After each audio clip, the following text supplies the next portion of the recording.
You want to know why I feel really good? Because you're here with us? That's part of the reason. And my voice is still fucked up. It's not that bad, though. It's getting better slowly. I was just talking to you a minute ago, and it wasn't as gravelly, so I feel like this is just a little gravel to start the day. I can't help it. We're going to iron it out, though. I hope so. I think so. I may have to cancel Chip again this week. I don't know. I'm going to see how I feel tomorrow. Why don't you just cancel the podcast in general? It's the only thing I have. But no, it's hard. I've been trying to do the voice. It's hard to do the voice. That's awesome. Yeah. Yeah, no, I love that. What the fuck? Yeah, that sounds bad. It's all right. Get it out of your system. That's what I do. I tell you the best thing when you're just sick. glad we were on the air for like 30 seconds, so you couldn't have done that before we started. It didn't come up, no. Because I wasn't talking, so I wasn't feeling it. Right. But it's when you start to get that lung butter up. Oh, all right. To phrase it that way is just so... You ever heard that? Yeah, of course. I mean, you hear it, but it's 7 o'clock in the morning, you're waking up in the morning. People having toast. Oh, gosh. God. What's wrong? They're trying to have a little avocado toast, and you're talking about lung butter. A little lung butter on your toast. You feel it right here when you say it, like... I feel it in my stomach. Yeah. Like, oh. I feel it right there, like right at the top of the throat. Like, it's like little mucousy sponges. But they are good when you get them up and you feel your voice clears. But I don't know if I can do Chip. I'll see how I feel by tomorrow.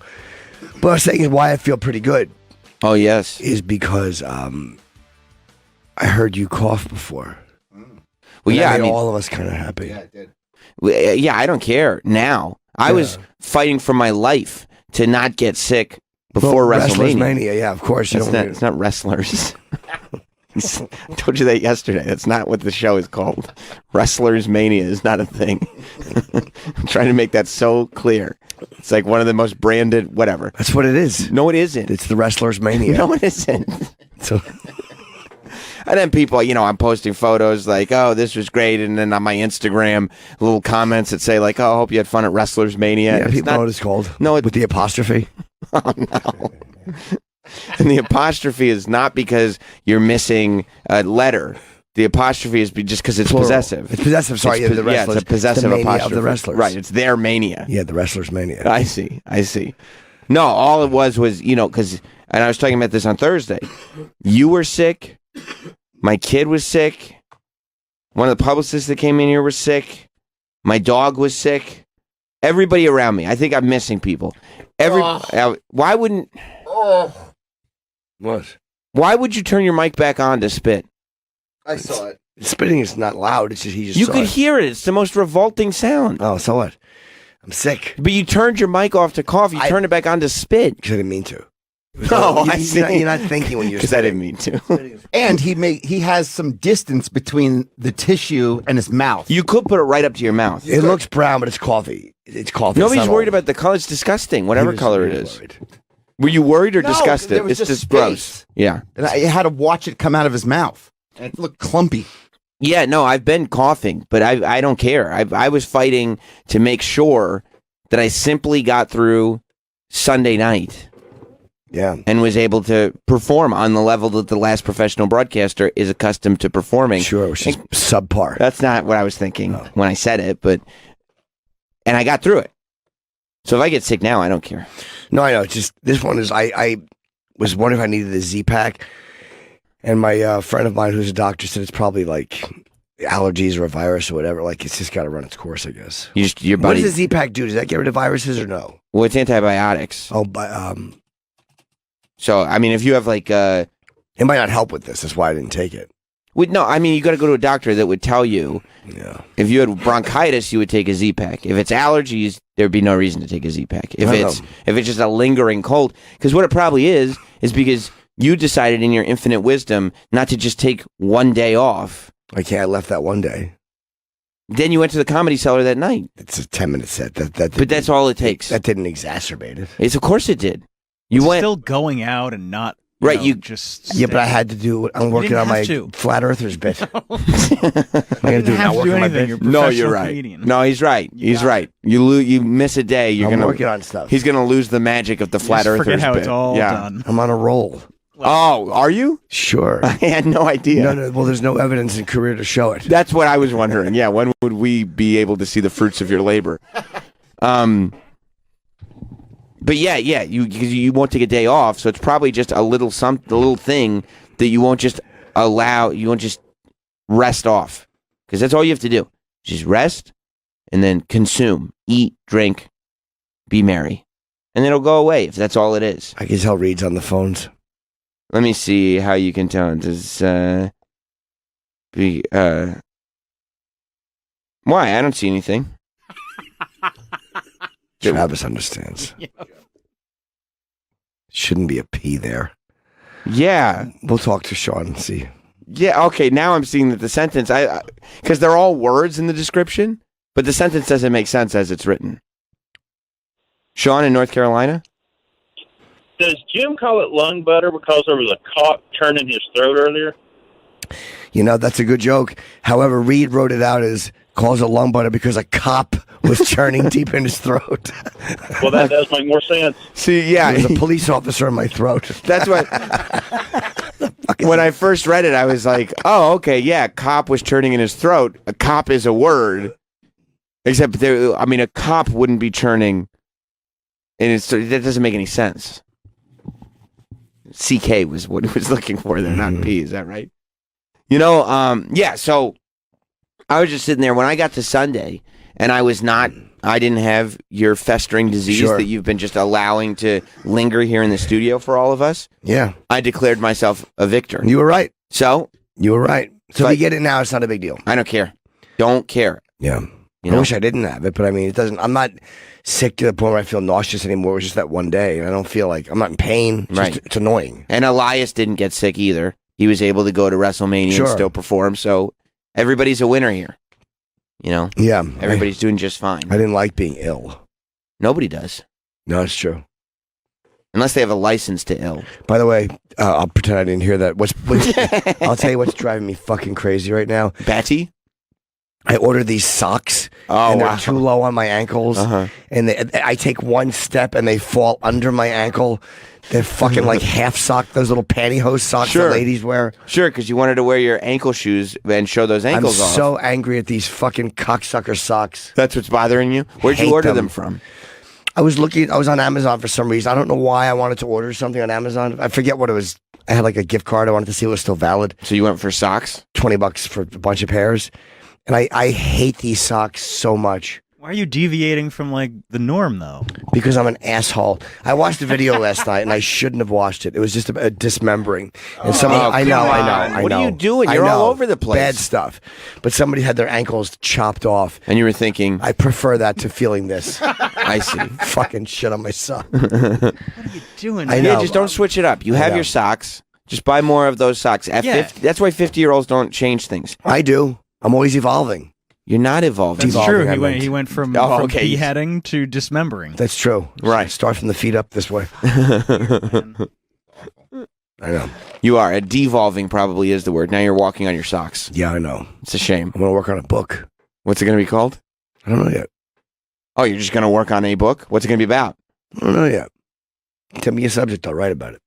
Oh, so you're gonna sit there and maybe see if you can crowdsource the subject of the book. Yeah. Oh, okay. It's like an improvisational book. Yeah, because a lot of times people actually want a book that comes from the soul, something that actually means something to you. Yeah. Me too. Troy, give a subject.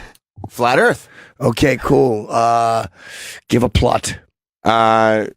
Somebody's toaster has gone missing. Okay, he's a flat earther whose toaster's gone missing. Travis, What? help. He needs okay. I mean, you gave direction to Troy and Sam. Give me a conclusion. Wait. Conclusion. Oh, no conclusion. Give me the love interest. A possum. A possum? He's a possum lover who's he's a flat earther possum lover whose toaster has gone missing. Okay, there's a flat earther. His name is Devlin. He's a flat Is he earther. Irish? He's an Irish. He's maybe whatever he is. Okay, so that's never his name's Devlin, but we never And his toaster has gone missing. because it's an Irish name. But it's not a real toaster because, like everything in his life, there's always something behind it. Oh, it's like a cover up. Yes, it's not a toaster he uses. He has secret papers in the toaster. Does his wife say anything about it? He doesn't have a wife. His wife disappeared years ago. So who's he seeing? With the person in the other flat earther group. Oh, wow. who's beginning to look at the idea of a round globe possibly being real. Does he have a girlfriend? Yes, he does. It's- He met her at his new meeting, and her name, Amanda Possum. A possum. Okay, Amanda Possum is actually a possum. A possum. I see. Oh, you took Travis's thing and you brought it to the next level. Very, very See, clever. that's why brainstorming works. You That's take right. one idea and make it into something else. That's This all true, but still wait- sounds better than a president is missing. What so. he thinks. It's a person whose name is a possum. No, I got Amanda it. Possum. I like it. And the toaster is gone, but in the side of the toaster, which was never being used, Right. were these papers that proved the flat Earth theory. But he thinks that his his rival from the other flat Earther group, who's really been sucking up to the round Earthers, Oh, stole it and is going to now discredit him. but in reality, he doesn't have the information. The information is stored on paper inside the toaster. Maybe inside the toaster. You wouldn't think like on a thumb drive or anything, just on sheets of paper. It's a He hard doesn't copy. trust it because of electronic communications. He doesn't trust He doesn't electronics. trust that things can be stolen. And he's also been busy Doing what?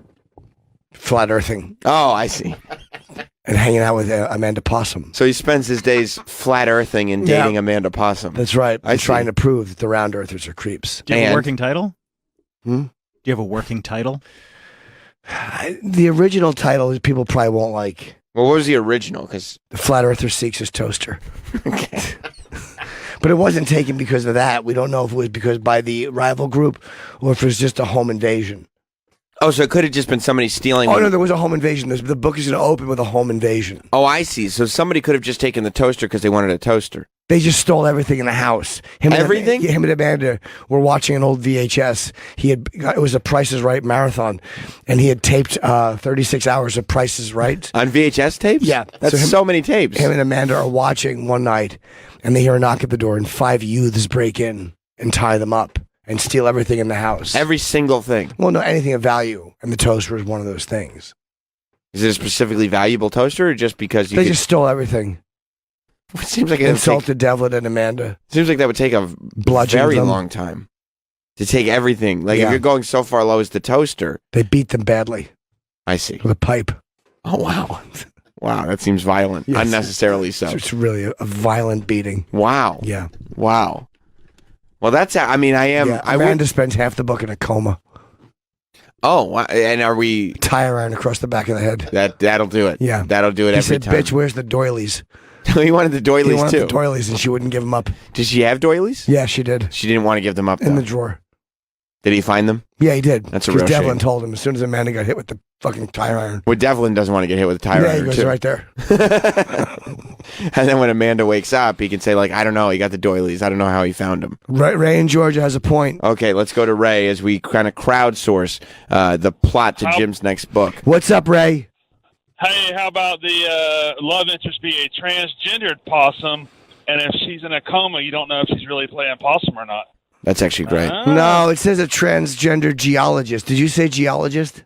Yeah, a humiliated geologist. He thinks the world is round, but is discovering that it's flat. Oh, I like that. A trans geologist who maybe comes in to try to change Devlin's mind and winds up making There him a you go. two-holer. And okay, that's a lot. I don't know why you would go there with that. Thank you, Ray. Thanks, Ray. It's a great idea. By the way, you know how you can tell, hang on, Ray, are you still there? Yes. You know how you can tell that Rita's on the R-E-Y? phone? Yeah, Ray, are you spelled like R-A-Y or are you a king in the Spanish language? Are you the Ray of Georgia? Sure. El Rey. El Rio, yes. Yeah, is your name Ray or Ray? R-A-Y. Oh, interesting. Okay. Okay. Reed decided to go with R-E-Y. You just, you make you miss 100% of the shots you don't take. Do you know the problem is with this predictive texting and talk texting, a lot of people don't spell anymore because you don't have to. You don't know how to spell Ray? Well, I mean, that's, of course you should That's know probably that. the only Ray that he knows because that's how Ray spells her name in Star Wars. That's true. And it's the opposite of what he is of sunshine. Okay. Yeah, but Ray of Sunshine is spelled R-A-Y. No, I know. I'm saying that's why it's not spelled right. Oh, I see. Yeah, no, this book actually sounds really, really great. And do you think there could be a moment where maybe she wakes up from her coma out of nowhere, and maybe there is a little joke about playing possum, or maybe I know. I have the joke already. maybe he insults her And she goes, why would you say that about me? And he goes, I was just playing possum. I like that a lot. You throw a comma in there. Here's what's going to happen. Yeah. He's going to be holding her hand. This is like 4 months into the coma. Okay. He hasn't shaved. In He's 4 so worried. You didn't have time to shave? It's been He's 4 just months. worried. For 4 months? He's worried. Because every day the doctors go, we think she's getting up. And she's not. Every day they sound that? They're not good doctors. I mean, you're talking about... So you're talking about 125 days or so. Yeah. The doctors are coming to him. False hope. Wow. So he's holding her hand, and her eyes flutter, and she does wake up. And he goes, you're here. And she goes, I bet you thought I was playing possum. And he laughs good-naturedly. Mm-hmm. And then she diarrhea shits into her diapers and falls back into her coma. That's a bummer. I mean, the psychological torment that this guy's going through. And then the nurses have left him to change the diarrhea diaper. Nah, nobody just ignores it. They just leave it. He thinks it's grody. I see. So he's just going to leave that. So he has that moment of hope again. Yep. And then she falls right back into it. Shit's really loud. As they said in the book, The Exorcist, it was a loud diuretic evacuation into plastic diapers. Oh, gosh. They describe that in the book, The Exorcist. Well, it's good to reference your literary influences. A loud diuretic evacuation. Oh. What a great thing. Can you think of anything better in plastic underwear than a loud diuretic evacuation? I think that's about as good as it gets. Dude, it's fucking rules. Congratulations on that fucking festival, man. I saw that's great. Oh, thanks, man. Troy's doing a big festival. Do we have an ending to this story? I'm not going to give the ending away. Well, I mean... Yeah, come on. There's a you lot don't want more. to... There's a lot more? Yeah. Is it a happy ending? Can we say that? I'm not saying that. Right now we're in chapter 1. Wait. Chapter what? You said 4 months has gone by. Yeah. In the first chapter? Yeah. Is in this parentheses, just... he's going to say 4 months later. He's got a beard. He's holding their hand. Oh, so you're not going to follow the 4 months. It'll just go 4 months. We'll skip right to it. Yeah. I'll just catch the plot points up as we go. Oh, as you go, like you'll revisit, kind of like Tarantino, like you'll kind of play with the timeline throughout the novel. I love it. What made you decide to be a novelist? Because your other books were not novels. I'm just bored in life, man. I want to be a novelist. I can see where you'd be bored in your life. Sure. Look who I'm talking to. Yeah, that's probably an issue. Right. No, yeah, sure. Yeah, I get it. You know, you gotta sometimes make up the life that you want. You got to make up that life that you want to be surrounded by. You want to be surrounded by people like Amanda Possum, who's in a coma for 4 months and then falls back into a coma after diarrhea. With a tire iron. Yeah, no, I get it. Across the back of the head. I get it. All right, hang on. I'm gonna put you on hold. Yeah. Travis, is he doing this on purpose as a bit now? Nope, that was Rob. Oh, well, maybe it's his real name then. Oh no. Is your name Joss in Westchester?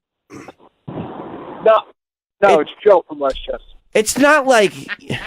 I mean, not hard. We're not getting that many calls. I know. That It's was my not like fault. Ingve called. How the fuck you misspelled Joe? S is very close to E. Joss in... Yeah. We're not getting so many calls that you have to type a mile a minute. Like, you don't have to be in shorthand. Okay, Joss in Westchester. Joss, Queen, Joss! What's going on? I was going to say I want to add to the story. Maybe when she falls back into the coma, the guy starts to cry, and then Troy walks in and gets turned on, and then they leave and go to like a nightclub or something like that. Or maybe he just has sex with her right there in the hospital. Yeah, maybe. Because, you know, Troy gets very turned on when women cry. So maybe Troy. Is that a lie, Troy? No, that's the truth. Okay. Troy can Troy's be. a doctor. No, he's a male thank nurse. you, Joss. He's a male nurse. Right. He does way too many drugs. Yeah. And he likes to Roger the older, heavy-set nurses. Wow. They love him. So it's like... the ones who are not getting any love from anybody, Troy will get high and take them into a broom closet. almost like Tilly in the Escape from Dannemora. That's right. Yeah. Yeah, Troy gives them a good Rogering. Right. And it's like nothing they've ever felt before. But Troy, it's really because he's just pilled out of his mind. Yeah, He doesn't know which way is up. at Doesn't this even point. clean his dick off when he's done. No, he's pilled out of his mind and he's just looking for release. He does not care. I see. Yeah. And then he goes in, he sees Amanda Possum crying, and unfortunately, he has to sow his wild oats at that point. He'll just take one of the fat nurses into a closet. Oh, okay. So he goes like, "Oh my God, He doesn't fuck the girl in the coma. I'm so because he's not a bad guy. No, he's just he does drugs. A lot of pills. Yeah, I see. a lot of pills. He can't shit. He's on Vicodin. Sorry, I got the pill constipation. What can I do? Yeah. What can I do? Come here. Let's go in a broom closet. Yeah, his shits are like hard pebbles. Yeah. Just reading sad stories, trying to get the nurses to cry. Yeah, I mean, I think that this could be great. This could be a really... I think that if you're looking for something that's going to take you out of comedy and bring you to the next phase in life, this sounds like you could be a novelist. Well, I want to be out of comedy. Especially if you can be a crowdsourced novelist. That could be great. Because I don't think that's been done before. So many novelists, they go and they like get stories out of their own brains. They don't ask everybody around them to just do it for them. How much does it cost to make a tour book? Tour book? Like a concert tour book, like Wrestlemania does, but I mean not... Oh, like a program? A tour program. I mean, I don't know. How many do you want to... It depends on how many you want to print. What do you... Yeah, it depends on how big they are, what kind of stock you're using. Yeah, you can't just say... I mean, the amount the average writer spends on a self-published book is somewhere between $200 and $300, but that's really because it's a digital thing. Yeah, no, I want to do like a real book, a tactile experience. I would need a publisher, of course, but yeah, so it's not going to come out of your pocket. $200 or $300 I could do, but well, yeah, that's for digital. But if you're going through a publisher, then the publisher would probably pay you for it and then make the money back when you sell the books. Yeah. Jason has an idea for your book. What's up, Jason? Hey, gentlemen. Hi, Jason. Sam. What's up, bud? Yeah, if you need a couple of filler chapters, maybe this toaster could go on an adventure with like a heated blanket and a lamp and fight for their lives in a junkyard. That seems a little far-fetched. Yeah, it's not realistic. I do think that those things can exist, but they all have to be in the same warehouse. There could be like a giant magnet crane or something like that. I don't know. I mean, yeah, it's got potential. It does, because we're only in chapter 1 right now. No, we're in chapter 2. Is that the electric blanket? The introduction of chapter 2. He goes to sleep one night. He's like, "Oh fuck, cold." Did they steal the electric blanket? Of course they did. So that's also missing. Did you ever have an electric blanket when you were a kid? No, I had one. It was great. No, I didn't have an electric blanket. You know I wish how warm an electric blanket is? I should get another one. Yeah, I wish you'd use it in the bathtub. No, I'd been killed. Yeah, I know. Oh, yeah. Try it now. No, I never had an electric They're blanket. very warm. Yeah, my house had heat. Mine does too, but I have a lot of windows. I can't help it. Little air seeps under there. No, I never used an electric blanket. I never had rubber sheets either. The sheets were just made of regular cotton and sheet material. Rubber sheets are the worst. Did you have to use them? No, but like certain hotels could have helped. Plastic, sure. Yeah, there were moments where it could have helped. Care. You know, I was looking around at what's going on in this. No, I caught it. You saw that, right? I did. It was not bad. Not bad reflexes. I was looking around at what's going on. Interesting that this is still like that. The microphone? We should mention it to somebody. You know, you're right. You're right. The microphone stand just collapses in front of the host. Yeah, that's not the greatest thing in the world. It's only been like that for a year. More than a year. Oh. Yeah, it's been a lot more than a year. But I was looking, it feels like, after all the news that I was reading yesterday, that jail this year is going to end up being what they wanted Planet Hollywood to be like in 1990. It just seems like in 2019, all the celebrities are just pleading guilty and at least doing a little bit of time in jail. It's kind of amazing. And it's not the bad celebrities. It's the people that you never thought would end up there. Felicity Huffman. I saw Lori Loughlin will eventually have to plead guilty. Yeah, because the stupid Felicity Huffman's ruining it for everybody. Felicity Huffman, and she's, I guess, a group of 13 came forward to plead guilty. For a lighter sentence, yeah. Yeah. They spent $15,000. I mean, that's not as egregious as a lot of them. Yeah, here's the problem. Felicity Huffman comes forward. She pleads guilty. She says, this all has to do with the college scandal that broke a few weeks ago, where it turned out that rich people were buying their kids' way into college, but not through the traditional way of buying their kids' way into college. They were buying their kids' ways into college in ways that you're not supposed to. There are ways that you can buy your kids into college and ways that you can't buy your kids into college. Build a wing on the fucking donate to the school, and that's acceptable. Right. If you give them a bench, that's fine. That'll get your kid into college. But if you give them $15,000 so they can take the SATs in a private room, that's not the right way to get your kid into college. It really is. And all of this stuff with the alumni and all these people. Right. It's such a fucking... There's so much bullshit that goes on in colleges. If you give $15,000 to the Alumni Association, then you can get into college. Sure. But if you give $15,000 to some guy who's going to help you get into college... That's bad. That's cheating. That's cheating. It's very, very bad. It gives you an unfair advantage. Because you gave the $15,000 to the wrong guy. But if your father and grandfather went there, that's an okay unfair advantage. And you also should give a little money to the Alumni Association. Sure. Syracuse hits me up all the time. They want me to give to the radio station. How much do you give? I've never given not one penny to them. Not one. They suspended me one time from radio in Syracuse. They're not getting any help from me. And I'm not even on their list of like famous people that should inspire students to go work at the Syracuse radio station. They don't bring up the last professional broadcaster. Who do they bring up? They bring up jerks. They still have Bob Costas and Dick Clark and all those guys. That's big names though. But I don't know who they got in radio. The radio guys. I mean, who's working in radio now? What are they going to? Rob says Adam Shine. Adam Shine. Who's Adam Shine? He works here. He's a sports guy. He's the one that was reported to be that WFAN wanted to eventually replace Mike Francesa. Adam Shine's a good guy. Team him up. Yeah. But let's be honest. He's more famous than you. Not that much more famous than you. Better looking. Us. TV show. Yeah, I was just on fucking WrestleMania. Yeah, for an hour. 2 hours. Only on network TV for an hour. Yeah, that's true, but WWE Network and YouTube for 2. And that's free for anyone with an email address. That is true. No, it's free for new subscribers, Travis. Okay, that's my fault.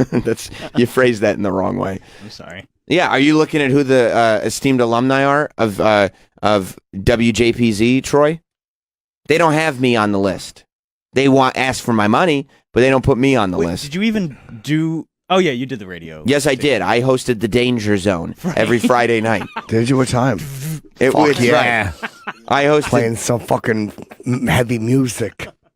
It wasn't. It was a hip hop show, and I hosted it every Friday night. I think John Sykes. I think he's our boss. 6 p.m. He used to be our boss at FAN,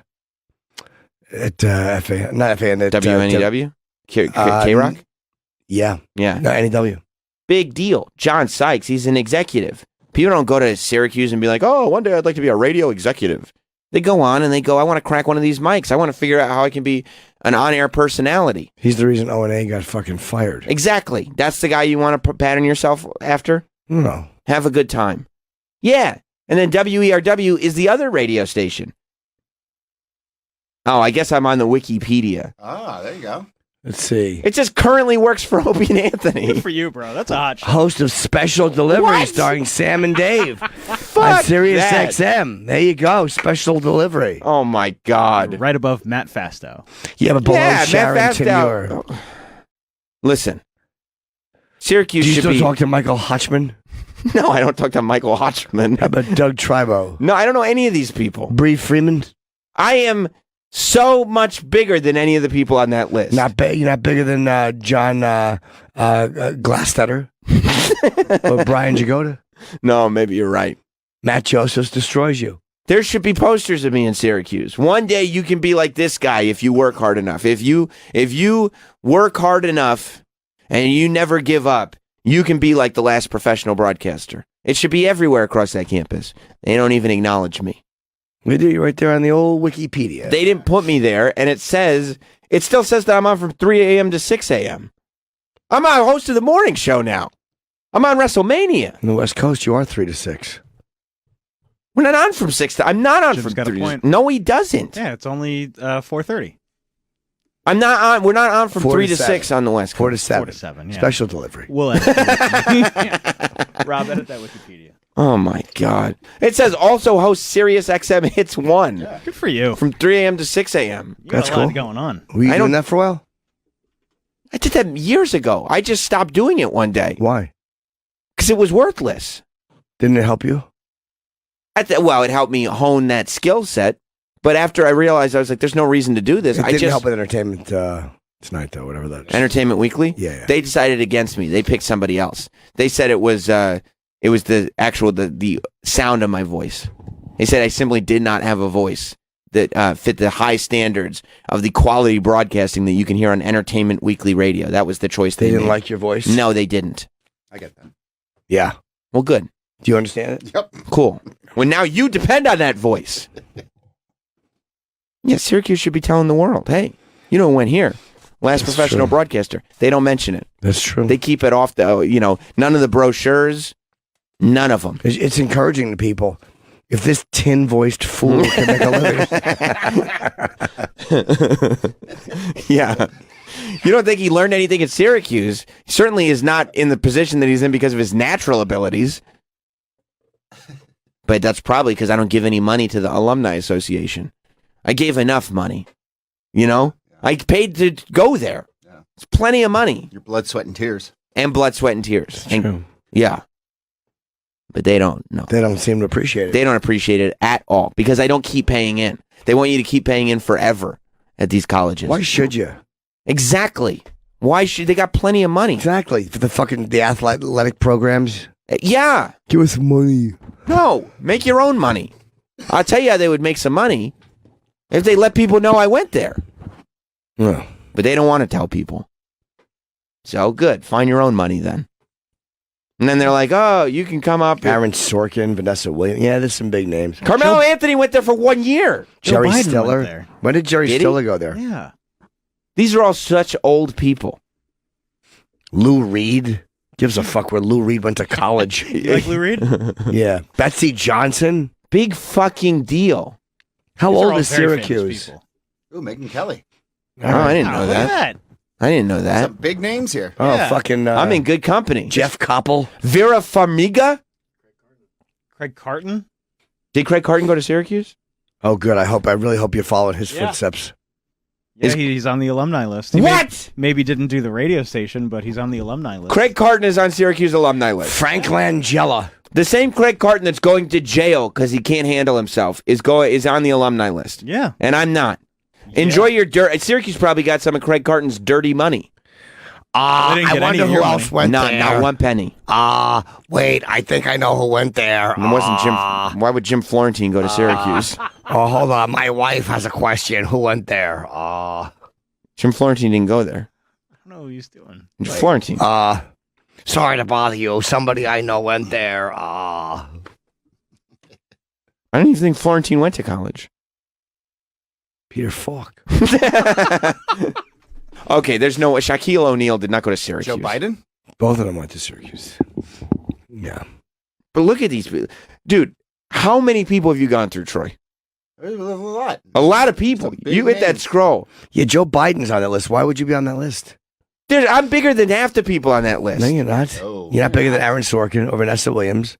Let's find someone that Sam is bigger than. All right, keep going. Aaron Sorkin, no. Vanessa Williams, no. Okay. Bob Castas, no. Dick Clark, no.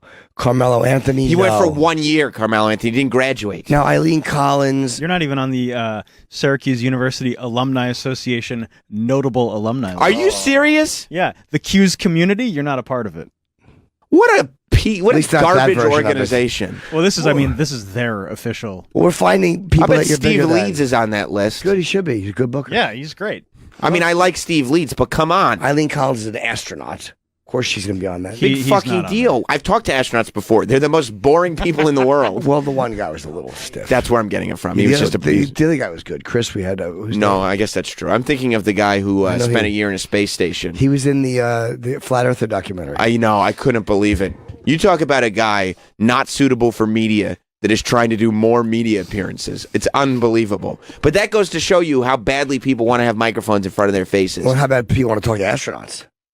No, he's Stock asking is too for it. low. I'm sorry to hear that. I mean, keep scrolling a little You're bit. not I'm bigger sure- than any of these.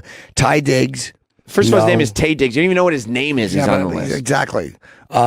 Jerry Stiller, Lou Reed, Jim Brown, Michael Cole. Betsy Johnson. Who's Joyce Michael Carol Cole did go to Oates? Syracuse. Yeah, and he's way more famous than you. Well, Michael Cole is the voice of Monday Night Raw. Yes, he is bigger.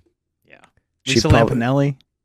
Lisa Lampanelli's on that list? Sure. Come on. Come on. Joyce Carol Oates. I don't know who she is. Is she alive? Hopefully not. She's 80. All these people are old. What is Syracuse not pumping out good people anymore? Everybody's old. Megyn Kelly, Donovan McNabb, John C. McGinley. Yeah. You don't rank. I'm sorry. You don't rank. Keep scrolling, Troy. I think we're getting... Okay, who the fuck is Michael Tirico? Let's see.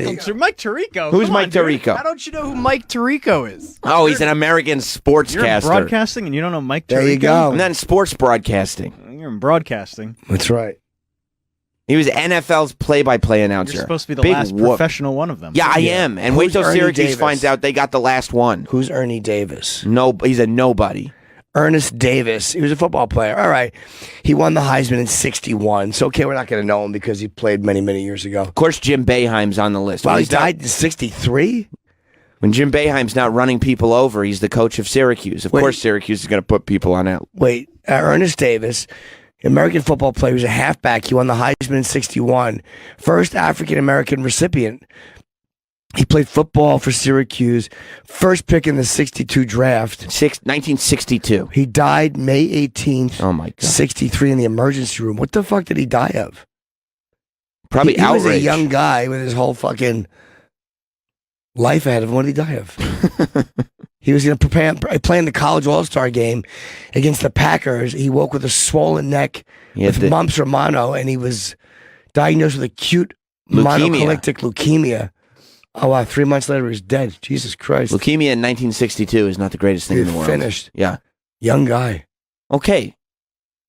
It's all right. He had an honorable mention. Who's Jesse Mueller?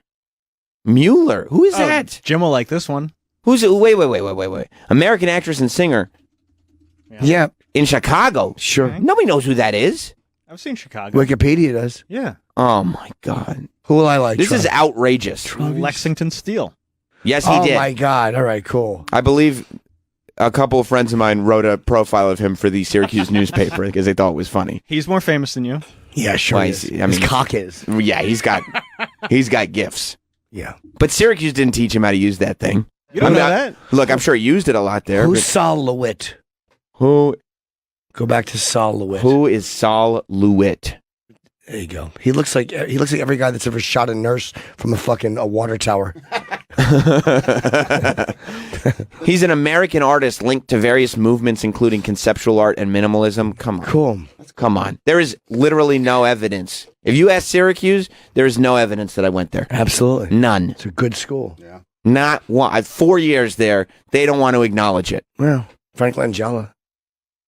I'm the last professional broadcaster. You didn't play Nixon. No, I've not had the opportunity yet to play Nixon. By the way, everybody on this list is old. Steve Croft. Come on, there's some big people. Okay, Steve Croft. What's it? The guy from 60 Minutes? Yes. Big deal. He's 73 years old. Sure he is. You think somebody's going to go, oh, maybe if I go to Syracuse, maybe when I'm 73, I could host 60 Minutes. What a thrill. We didn't just start. It's not even TV anymore. People don't care about TV.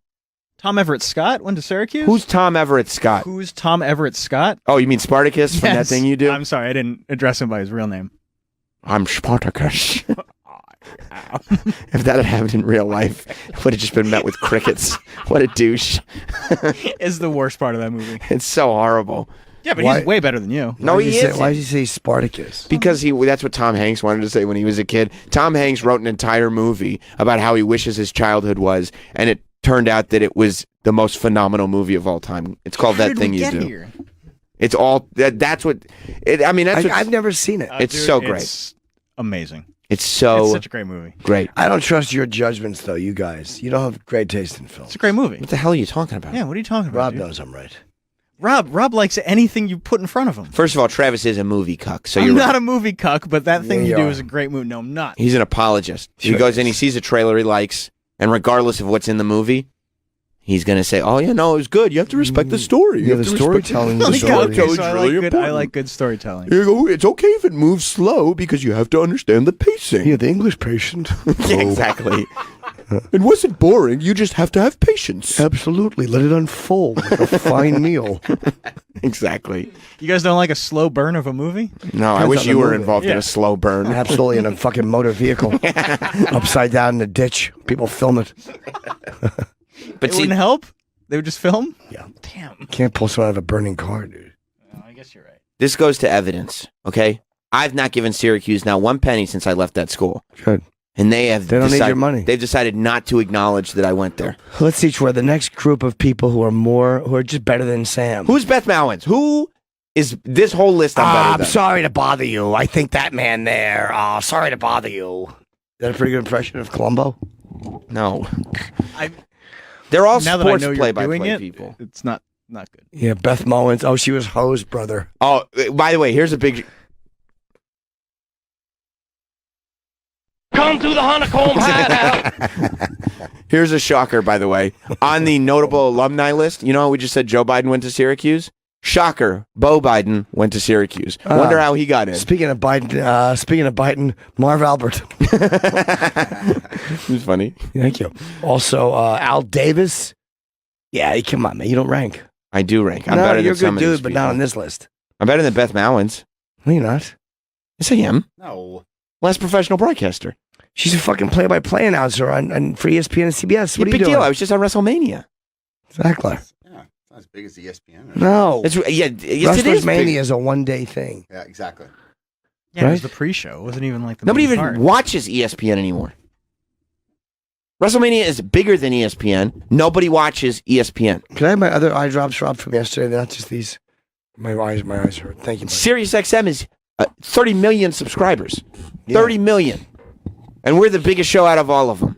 How many people listen to you every day? I don't know. They don't tell me. You jumped in. 30 million subscribers. We're the biggest show. And I don't rank. Let's see one more. You're not getting a penny. Who's Clario? Thank Who you. is? I don't even know. Claro. Oh, yeah. She's a musician. Oh, you know her? Sure. Oh, okay. Claro. There was a girl around here who works here at Sirius. She goes, "Oh, are you coming to the Are you coming to the Syracuse, the radio station alumni dinner this year? You never go." You know what I said? No, I'm not going to that. No. You know why? Because you don't get invited because you don't rank. No, I tell you why. I would get invited. All these suckers pay to go every year. Oh, we want you to go be a part of the alumni association. It's $80 for a shitty dinner. You can 80. Mine was 125 this year. Maybe it's more than. Well, you go to the alumni dinner? No. No. What college? Hofstra. No. It's a scam. What the fuck do you do at the alumni dinner? I have no idea, Make but I'm not paying connections? $125 to find out. No. You sit. Yeah, exactly. You make your connections. I'll pay for you to go if you go with a male partner. We're a few weeks too late. I would have done that. That'd be so great. It'd be awesome.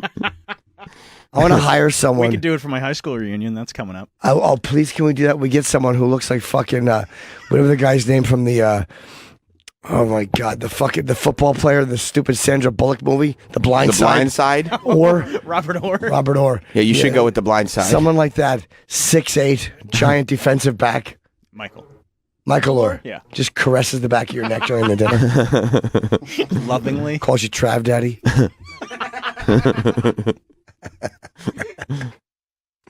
It's outrageous.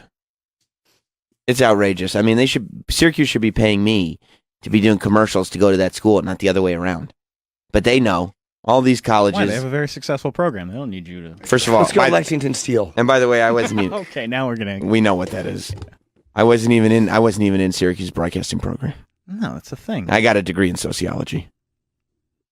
I got out of there as quickly as possible. Still took me 4 years. Okay, here's what Syracuse wants. Lexington Steel is on their alumni list. The first thing that pops up is Lex Steel anal porn. Free ebony sex videos. Cool. Enjoy that, Syracuse. Absolutely. There He's you go. Giving a lot more pleasure than any broadcaster. That's not true. Sure it is. to a limited amount of people. He's the pussy and ass destroyer. Yeah, he absolutely is. Sam, you're going to lose. I Jim can't say Detroit. that about myself. No. You're the good mood destroyer. Yeah. Pussy and ass destroyer. What a great nickname. I mean, to just have one is impressive, Yeah. but both. I know. Right. He's To be playing able at the to same time, and he rips the skin in between. He making pussy and assholes one whole. He gives the effects of childbirth. Yeah, he does. It's incredible. Yeah, Yeah, man. he's fairly endowed. I don't rank because I'm not paying. I'm not That's not paying. why. You think even if I paid, I wouldn't make You the don't think list? it's a financial thing, Jim? No. No, they don't care. Lex and Steele's not They don't care paying. at all. You think Lex Steele is sending money in? No. No, probably not. Go one more click over, Trey. All right. You want to see more. That's, that's it. it. That's the end of the list. Ah, well, I It's was missing hoping. like Kid Kelly. He went there, didn't he? He did go there. He probably ranks higher than me, too. I'm sure he does. Of course he should. I'm the last professional broadcaster. No. So you can't give yourself a nickname. Oh, really? Yeah, like T-Bone. I'm going to call myself T-Bone. If you actually called yourself T-Bone and you owned it, people would just start calling you T-Bone. What if there's already a T-bone? I don't see the episode. I had a nickname growing up. What was it? It's a frowned upon word. I know what word. That's right. I didn't realize that was a nickname. Sure was, with cocksucking in front of it. So yeah, Felicity Huffman has pled guilty to trying to buy her kid's way into college the wrong way. She writes, or she said in her statement, "I am ashamed of the pain I have caused my daughter, my family, my friends, my colleagues, and the educational community." She said, "I want to apologize to them, and especially I want to apologize to the students who work hard every day to get into college, and to their parents who make tremendous sacrifices to support their children and do so honestly. My daughter knew nothing about my actions, and in my misguided and profoundly wrong way, I have betrayed her. The transgressions toward her and the public I will carry for the rest of my life. My desire to help my daughter is no excuse, and to break the law or engage in dishonesty." So, I think she's the general punishment for this is like 4 to 10 months in jail. But her, I don't want to see her go to jail. I don't think she will. Her lawyer's asking for 0 to 6 months. All these fucking, There's no all this way. nonsense that happens in colleges with athletes, and again the fucking nepotism, and fuck you. No. All right, they got caught. It's embarrassing, humiliating. I mean, the only reason that they would send one of these celebrities to jail is to prove a point. Felicity Huffman, 15 grand, pleading guilty. What point are you proving to send her to jail? On the other hand, Aunt Becky has not pled guilty yet. Felicity Huffman is making her look horrible. And she and her rich husband paid like, what was it, like 500 grand or something like that? Yeah. $500,000. 2 kids, though.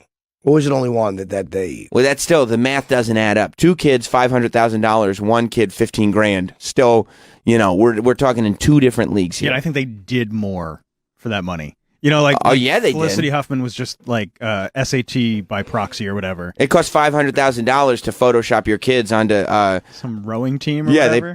they put Aunt Becky's kids onto the Winklevoss bodies. Plus, she doesn't look good like signing autographs and smiling outside of court and shit. The last thing a judge wants to hear. Did she do that? Yeah, dude, they were so happy to see Aunt Becky walking into court. They were screaming out her name. She's doing the perp walk on her way into court. And you just hear somebody in the background go, "Oh my God! Ah!" They're just so thrilled. Well, she's trying to get the public on her side. You don't need the public on your side. You need the judge on your side. Yeah, at I this know, point. but in that moment, you just want a friend. You do. She just wants adulation. She's been getting destroyed in the press, so she just wants a friend. Because she's had adulation forever. People love Full House. They love Fuller House. They love everything she does. She does all her Hallmark movies that people love. But there's one thing that people love more than Hallmark movies and Full House, and that's tearing people down. Yep. And the fact that she's had adulation, and that now we know she's got a ton of money, and she's got, beautiful children that are on YouTube. People Is the love. kid still on YouTube and YouTube videos? I don't know if she's still actively making YouTube. I think she's at least taking a break from it. She should make one and just address, if you have to address it a certain way. I think that she should not address it because her mom's looking at legal stuff right now. now. But her own opinion on, hey, look. I don't think it would do any good at all to Aunt Becky for her kid to jump on YouTube and explain what's going on. Maybe. But I think she said, I think that there is bad vibes between the mother and the daughter. The daughter is saying that she had no idea that the mom was photoshopping her face onto the Winklevoss twins' body. I don't know about that. Yeah, you think? I mean, when you get a letter that says like you're on the rowing team. You're on the rowing team. Oh, good. I mean, I how out of touch do you have to be to not know that you got on to the rowing team? Yeah. You know? Yeah, you don't just say like, that's weird. Unless and then, Aunt toss the letter aside. Yeah. Unless Aunt Becky told her, no, this is part of what they do. They put everybody on the rowing team when you get into college. Good. Yeah, It's just part of admissions. Right. You're on the rowing team. You get to go to school. Like that's all it is. Yeah. And they put her face, but accidentally they put it onto some girl, as a gymnast with 2 shattered legs. Did you see that video? No. Was it? You didn't watch the video? What video? I'm sorry, I was talking to Rob. What video? No, the girl who broke her legs. Girl who broke her legs. Yeah. No, I didn't watch the gymnast shattering her legs. No. Watch it. It's good. No. Well, Yeah, you put in the prep. Yeah, but I know. I mean, it I says sent it in the videos email. if it says a girl That shatters one, her second legs one, second. doing It's not that. It's actually not that graphic. doing gym. What are you talking Yeah, like, about? I got it. I don't need to watch the You already made a whole bunch of faces, and now you're saying it's not that graphic. I always Like, make you're, faces. you're not good at tricking people. I don't want to watch this. Come on, Jim. Still. And like, it's, and it's don't all say over the news. don't say, oh, it's in the prep. Like, if it says in the subject, girl breaks her legs doing gymnastics, I know what it's going to look like. No, you don't. She's I actually got very it. athletic. I'm not watching this. You don't have to. This is what happens when you give people scholarships. They break their legs doing gymnastics, But I'm just saying it can. It's actually not that bad. and then her legs broke. She's crying. Is she laughing? Oh, he's crying. Yeah. Oh, okay. Did you see it? No. Yeah, no, he's. She landed in both of them. I saw the. It's like watching those deadlift videos where the guys just their bones just shatter. It's like, That's you know, very painful. know your limitations, bro. Know your limitations. Yeah, that's why I don't do gymnastics. Because you have weak, brittle bones. I was very strong bones. I'm actually in the top 1% of dense bones. Oh, really? I didn't know your density was that good. Yeah. That's great. Yep. I won an award when I was a kid. For what? Boy with the densest bones. So, yeah, I think that this will not be good for Aunt Becky. No. Then again, maybe she can't plead yet because maybe she has other stuff that she can't plead to. Well, she's been, like what? She's been into court. I don't know, but maybe hers she may have to something reduced maybe before she can plead. I also think that her pleading guilty is a lot more than Felicity Huffman pleading guilty Maybe, because, yeah. like we said, she paid way more money. That's it, right? It's a different school, I think, too, right? Yeah. Yeah, for her, it was, what was it, SCU or something like that? Daddy's legs are sore. Stone Cold University, I think. I think she wanted the daughter to be class of 316, if I'm not mistaken. Yeah, so you have Felicity Huffman pleading guilty. I don't think she's going to get any jail time, but who knows? She could get a month or two. I don't think she will. I hope not. She certainly shouldn't. Then you have the girl from Smallville. Did Rob see this girl on Smallville? I know Handsome Rob watches all those dumb superhero Never girl watched shows. Smallville. What's that? Never watched Smallville. What's it about? It's about Superman. Can't hear you, Rob. Go ahead. What about Superman? What makes it different? Hey, Rob, what? Well, it's like What? Come on. Rob, get it out of your mouth. You're broadcasting here. Be a professional. What's it about? it's about Superman and his childhood growing up in Smallville. Are you lisping? Growing up in I am small- listening. Yeah. Lisping. They massacred my boy. What are you saying? Rob has food in his mouth. Yeah, he does. It's delicious. It's not food. No? Producer come. Ugh. Producer. Hold on. Like his own cum? And then Travis says it was a terrible improv. Dumb. You could have just said Yeah, tough. I know. Come to the honeycomb hideout. Stupid. I apologize to the audience. Allison Mack, who was on Smallville. What did she do wrong? Let me ask you a She tried to question. get people to join a sex cult. What did cults wrong, though? Held Aren't they- slaves. Yeah, what are you talking If about? you're an adult and you join an adult, I'm talking about adults, and you join a cult, how is the cult leader wrong because you decide to show up and do what they say? Because you think he's going to... Well, then you're a fucking idiot. So you think blackmail shouldn't be illegal? Legit blackmail, of course, should be illegal. So if he says you have to do this stuff or we're going to tell your family, you know, all the other stuff you've been doing, you've given us nude photos and your financial information. Okay. Blackmail should be illegal, yes. But were they joining that knowing that that was part of it? Or no. Okay. No, you can't. What do you think that they joined and said, like, there will be some blackmail, I want you to know, but besides the blackmail, it's all good? No. Like, it's supposed to be a self-improvement. So you think all the girls that are saying R. Kelly was holding us captive, that's nonsense? No, but I'm talking Like, about... you don't think mental abuse is real? Like, you can... Mental abuse is real, but I'm saying is when they show up for something, and again, blackmail is against the law. If you're threatening somebody, it's against the law. If you're holding them under duress, it's against the law. But if somebody shows up and they're a sub and they're like, yeah, I want you to do what you want or whatever, I'll do whatever you tell me to do, without a blackmail angle. But that's the difference between a sex group and a sex cult. Like, a sex cult... What else makes something a cult, though? Weren't they like branded with the leader's initials? Yeah. Yeah, well, okay. Well, if they were doing sex that... trafficking, that's frowned upon. If they were doing that because they Sex were afraid... trafficking. If they were afraid and they did that, or they were being threatened, that's different than if you all of a sudden They didn't know what they were being branded. They didn't even, until the branding was done, they didn't realize the guy's initials were on them. Yeah, but don't cult leaders, like the cult people, they're not always afraid of So you're blackmail. A lot of them worship the fucking leader. I don't understand it. It's crazy. Sure, I saw. But you're Wild Wild pro-cult. Country. I'm not pro-cult. I'm just wondering what is the legality behind somebody who worships somebody else and wants to do what they say. I think when you're willing, it's different. But Yes. I don't think these women were willing. Okay, well, if they're being held by blackmail, it's different. But I'm asking in general. Sex slaves. Yeah. Not like slaves like the cute, like, oh, I'm going to be your slave, you're my master. Like actual sex slaves. Yeah, okay. So she's actually pleading guilty to sex trafficking. Helping force people to do something they didn't want to do. Slavery. Okay. Sex slavery. I just don't understand, because I'm thinking so many times Nexium. cult leaders have a hold over people that is not based in blackmail. It's not based in force. It's based in people worshiping the cult leader. Like the bad one. Oh, there's so many of them. Right. And I just don't understand the attraction of that, but I also don't understand the legal problem. Well, If- when if you somebody just basically... You're also able to think for yourself, though. When you take Everyone weak-minded... is. When you take... Yeah. That's not true. When you take weak-minded people... Too bad. Yeah, you have everything going on, though. You got money. You have literally nothing to worry There's about. a lot of people without money who aren't weak-minded enough to fucking follow some asshole in a robe. Yeah, but you... Like, Jim, you have nothing to worry about in life at the end of the day. Like, you really don't have any But problems. look at this woman. The woman was a fucking heiress. One of the women who helped this person is an heiress to what? Yeah. Money is not the issue. Yeah. Yeah, but Jim's right. Money is not. Money is not the issue. Money is not issue, Greg. Money's not issue. Yeah, but when we're talking about big cults, like I was thinking about Jim Jones. That's why I was bringing it up. Because Jim Jones specifically was targeting people that didn't have money because he was promising them a better life. And when somebody promises you a better life and you have a terrible life, you're probably going to go along with them. And then maybe in his case, but that's not what drives all The cults. Seagram's heiress. The Seagram's, okay. Yeah. Then you end up in something that's so deep, you're not really in touch with reality anymore. But a lot of them just stick around. They have this belief in the cult leader. And again, I'm not saying this, if this is a blackmail thing, that's different. But they have this fucking belief in a cult leader. And they believe everything the asshole says. They think this asshole's the Messiah. This asshole has some kind of power that they don't know about. He's going to take me on a spaceship. Whatever nonsense these guys sell that make people stick around with them. Yeah, so a lot of them are weak-minded people that will willingly follow a cult leader.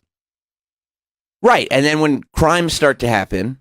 The crimes, yes. Okay. But what are the crimes that some of the other guys commit? Brainwashing and duress happening. But what is brainwashing as opposed to if a guy is just telling you something, another adult. But if you step out of a cult, if you just fucking leave. When you're in a cult and you're going, yeah, this is legit. I'm here willingly. And then you step out and a year later you go, oh my God, I don't know what I was thinking there. I was under somebody else's control. You don't believe them? You're going like, you could have just left before. That's true, yeah. I know. I mean, that's what you're saying. What organized religion? I mean, what is that? It depends on what somebody believing something else, following something else blindly. Yeah, I mean, people make that argument all the time, though. Yeah, but we're talking about when they actually start committing crime. Yeah, of course. Like the co-founder, last month or a couple weeks ago, pleaded guilty to hacking into their enemies' emails and destroying evidence that could be used against. That's a crime. Yeah, of course. Sex trafficking is sure. a crime. Sex trafficking, sex slaves, but you can't blackmail somebody saying if you don't do this, you're going to go to hell. Right? Isn't that a form of blackmail in some weird way? Yeah, I mean, I guess. Spiritual blackmail. Come on. It's deep, man. Yeah, it's true though. It's a stretch too. Not much. I'm sure that all of these things start out with everyone's best intentions. Right, and that's what I'm saying, that you go in with the best intentions, because Nexium, which turned into a sex cult, when you sign up, it's this sort of they pitched it as this betterment group. It was really it was pitched almost like a marketing group. It was really just about becoming a better person and living a fuller life and doing all this stuff. And they get you on the hook with these philosophies that sound really great. And then, I mean, it's like grooming. The grooming process doesn't just apply to, molestation. They groom you in the sense that you're okay with this little thing. And then you're okay with that little thing. And then you're okay with this little thing. And then you get to the point where your sense of reality, because you've been permissive of so many little things along the way. Yeah, you take so many baby steps. Yeah, you don't know up from down. Yeah, totally. I mean, I don't mean to go back to it, but, because it's the most recent thing that I've watched regarding it, you just look at the trajectory of Wild Wild Country. Yes, when you go from just like we want a peaceful life to we're carrying around guns and we're ready to go to war with this town. Murder people, yeah. Yeah. In mass poisonings. Bunch of people volunteering, though. Right. Like people I know, in that but cult it were all started out. volunteering. It started out with just the most innocent intentions. We just want a piece of land to do whatever. Absolutely. And then, and the idea that you can just leave, because this psychological process has been going through as long as it has, it doesn't occur to them anymore. Like this idea, this becomes like you've been warped into thinking this is your entire life, and if you leave, I mean, catastrophic things. I know, but there also has That's the to, argument with Scientology. You also have to be, but Scientologists, and again, unless there's blackmail, but if it's not blackmail, they're volunteering. A lot of times people make stupid but you're choices talking about we step don't 1 like. to step 20. But we don't have to like their choices. If you're making choices that aren't smart or that are detrimental to you, you can't always blame other people. Again, if someone's blackmailing you, that's different. But if you're just believing everything... So you don't believe in the brainwashing thing? I believe in it, I guess, to a certain degree, but I'm like, how much responsibility does the person take, and how much personal responsibility do you have as an adult to go, what the fuck is this nonsense, and make a decision and walk away? Because what if the other person doesn't feel like they're brainwashing you? What if they believe what they're saying? So are they brainwashing you, or are they just giving their philosophy? And if that's brainwashing, why isn't old religion brainwashing? Why isn't any type of Well, it depends on what the pride result in is. nation brainwashing? I mean, there's a million forms There's of it. plenty of people who think religion's brainwashing, but it depends on what the result of the brainwashing is. If the result of the brainwashing is we're going to treat our neighbor right and believe that God is good. Yeah, but if the result is that people put a bomb in their chest and run into a room, it's bad. The whole religion is not penalized. Religious leaders but don't go to extremists jail. are. Yes, the people who do it, not the people above them.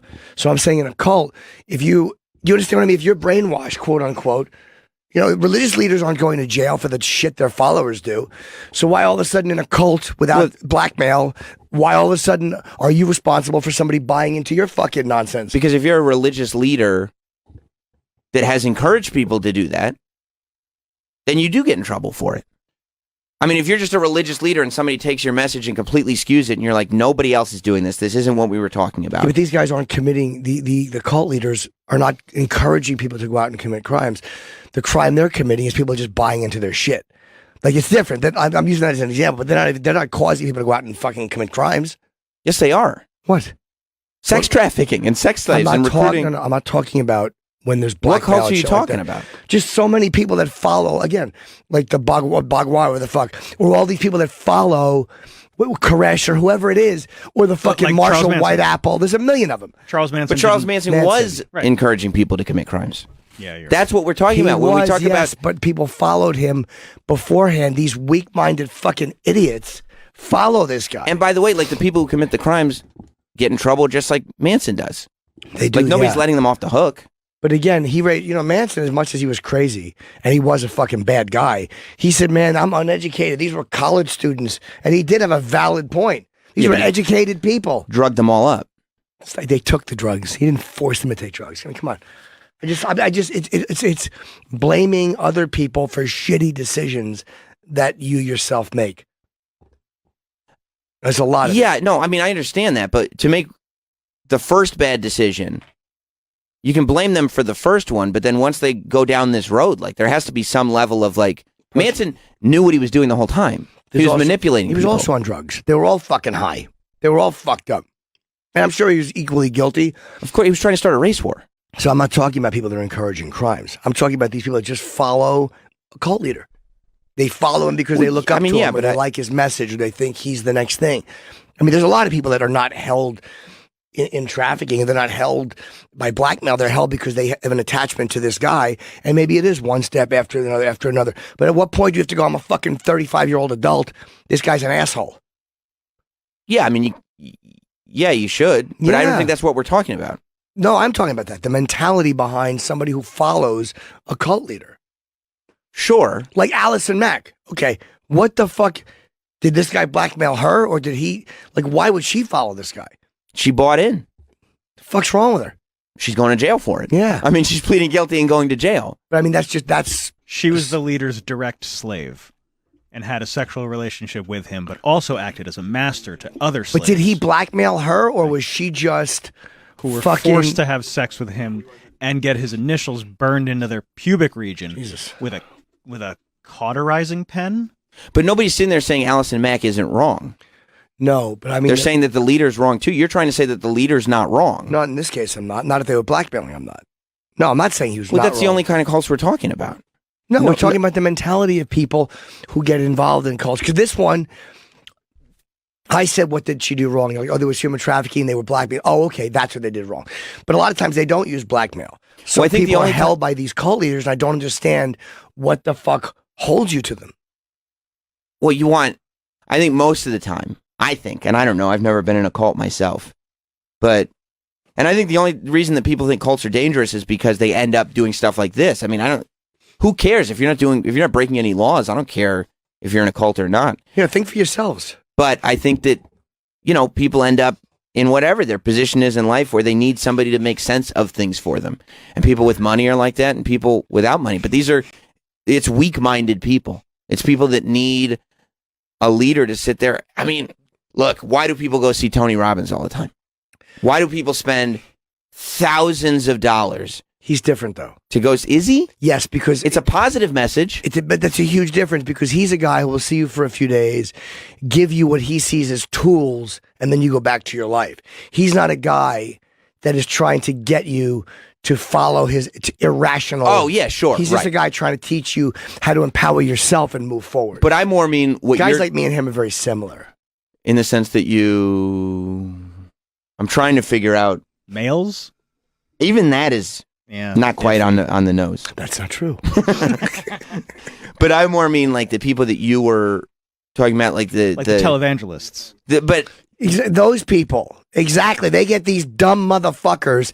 If you think that God wants $30, you're a fucking idiot. But you get that packet of holy water in the mail. I mean, that's the type of shit. But the Tony Robbins thing, those people that you're talking about will also do that with Tony Robbins, and will do things like with the secret book. And I'm not blaming Tony Robbins for it. I'm saying that those people they'll go home, and instead of just applying tools, they'll create a worship for this guy.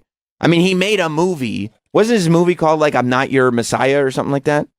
I don't know. I think I think there is a difference between guys like Tony Robbins, like Jim said, and because in the end, I'm not. What is it? I'm not your guru. Yeah, there you go. Because in the end, they are preaching like you have the power to change. There's a difference between the guys, but Jim was talking about the mindset of the people that follow. Yeah, but follow guys who... And there's not necessarily a difference in the mindset of the follower. Sure, because the follower to a Tony Robbins is someone looking for a little self-improvement. Yeah. The difference between somebody who goes into a cult is they're asking you to kind of disavow... Travis's mom, like she had to disavow all this great shit. That's a cult. You think your mom joined Nexium? No, I hope not. She's a little elderly. But you know what I'm saying? Right? Like anything, absolutely. I don't care if it's a religion. And just done without second thought. Get rid of your family. That's a fucking cult. Yeah. That's a fucking cult. There are people that are they either have empty lives or they're just not happy with their lives, and they need somebody to just define it for them. Yeah. Exactly. And that's what it is. That's what a lot of it is, I guess. Yeah. And they want to be a part of something. Sure. Right. I just don't understand it. And where you get the harmful cults is when the cult leaders know that, and they find those people, and that's who they start manipulating. Yeah, and these cult leaders are mostly pieces of shit. Yeah, I'm only saying I would say all cult leaders are pieces of shit. If nobody listened to them, or if everyone just looked at them and went, this guy's a douche, they would never have any ability to do it. Do you have any wannabe cult leaders out there that just aren't charismatic? Right. Yeah, I would love to lead a cult. A bunch of girls want to suck my dick. Oh, this guy, so funny. But I don't have the charisma for that. You don't have it. You don't have those skills. No, Yeah. I don't have that gift. But I mean, you have to be a cult leader. You have to be able to spot that weakness in people and find people that will just follow you. Hey, And you have to want that in your life, right? You have to be one of those people that just want followers around you.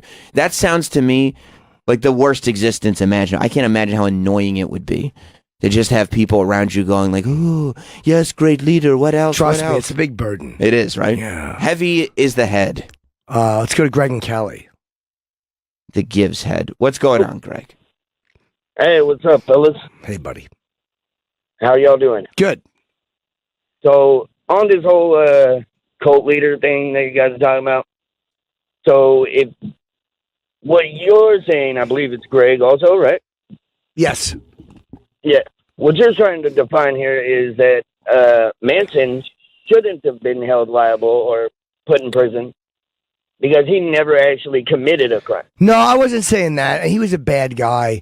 And look, Oh, he was. if you're, I guess, I don't know what the law is behind it, but if you're actively encouraging people or somehow facilitating them to go and commit a murder, and again, I don't know what legally they got, like what the legal thing is, but I just thought a couple of them have gotten out on parole. Yeah. Have they? Yeah. The women. Yeah, exactly.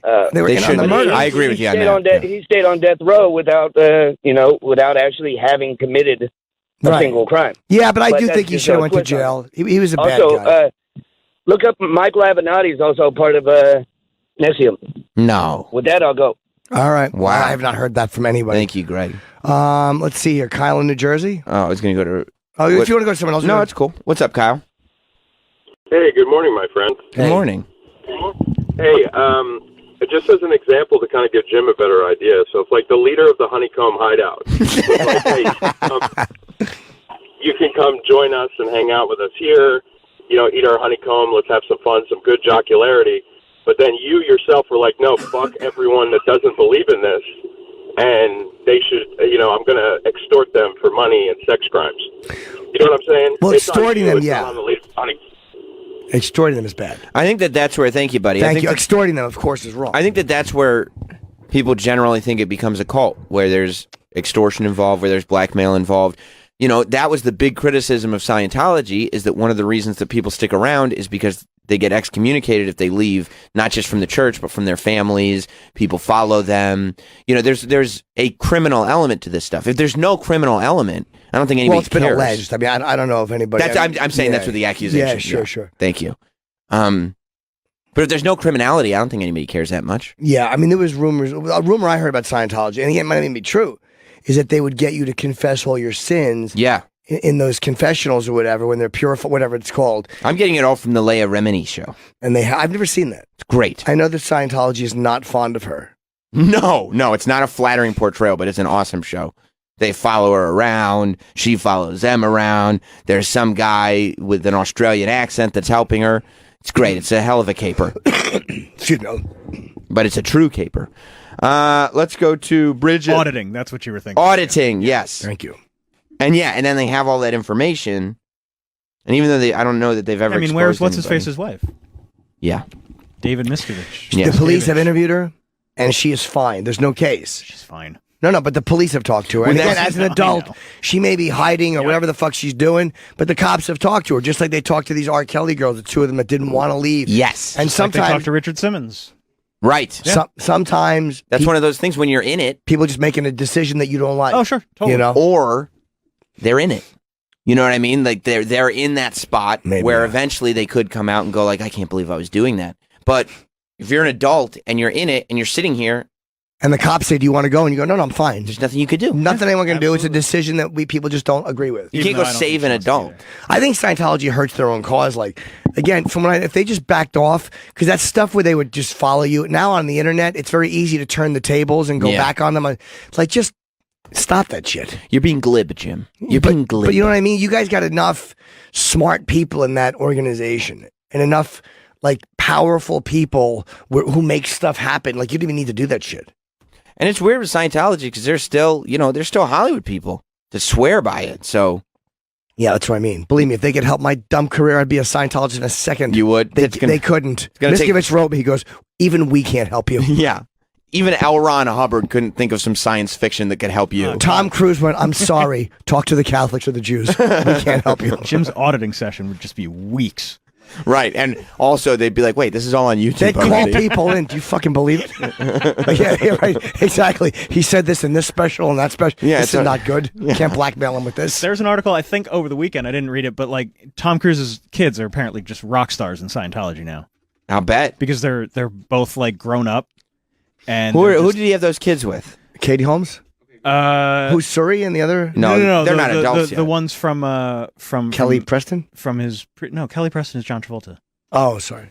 Nicole Kidman didn't have kids with him, did she? I think they adopted, didn't they? Oh, they're in Scientology. Yeah, and they're totally in.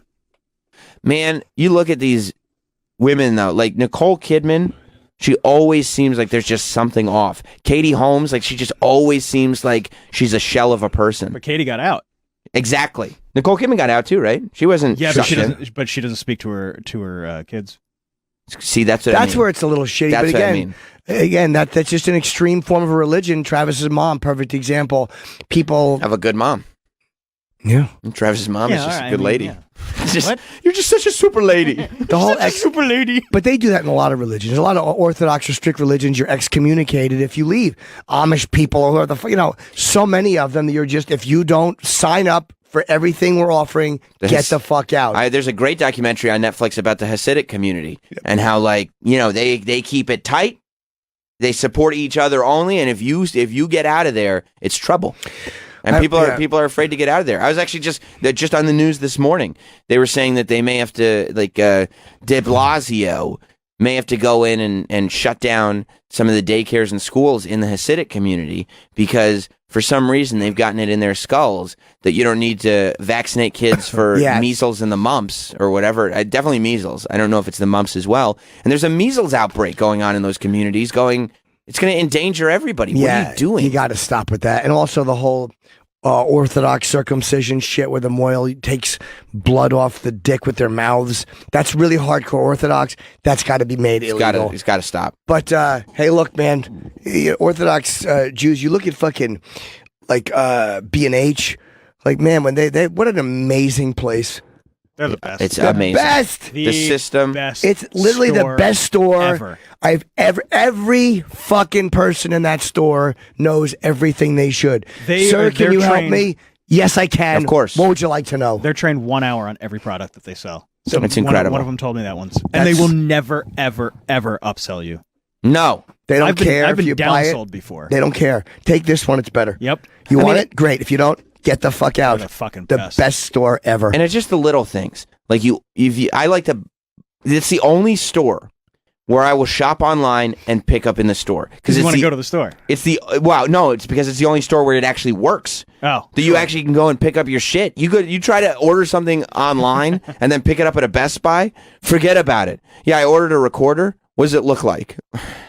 What? All right, get it. What does it look like? What do you mean, what does it look like? And by the way, the fucking return thing is right around the corner, that little return area. I've had to bring one product back. Perfect. They took it, whatever they need. They did the right thing. That whole conveyor system, I think I remember reading, it costs like $6 million to do. It's worth it. Oh, yeah. It's a fucking it's awesome. All right, go over masterpiece of security. And there's no pressure. You ever been there, Troy? I love it. It's the best. Do you remember trying to buy a microphone with me at Best Buy in Tampa? Oh, it was a disaster. I mean, they have an empty box on the shelf. We literally probably sat there for 10 minutes or more, just holding the empty box, waiting to talk to somebody. Finally, we get somebody's attention. The guy looks at the box. He goes, "Oh, I don't know. Let me find somebody." Not I don't know what that is. I don't know why the box is empty. I don't know what you're talking about. Let me find somebody. Pawn it off. This guy goes. He looks at the box. Let me go in the back. He comes back 10 minutes later. I don't see any back there. Finally, I get the microphone. The whole process took way too long. I get home. I open the box. The microphone's broken.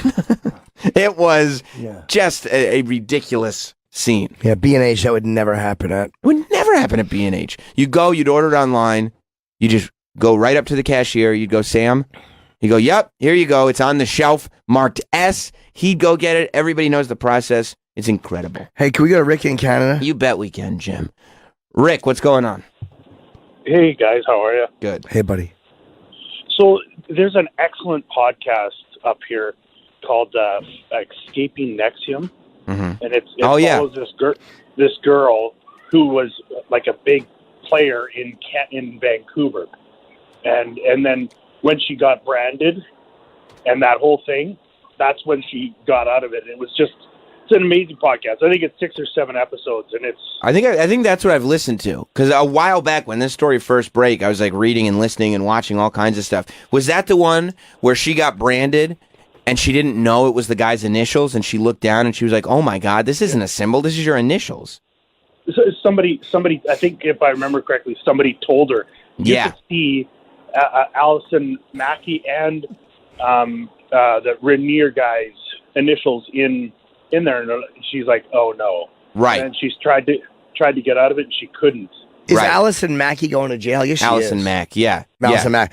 What kind of charisma do you have as a guy, though, to take the woman from Seagram's who has the money, Allison Mack, who's a fucking beautiful, charismatic actress?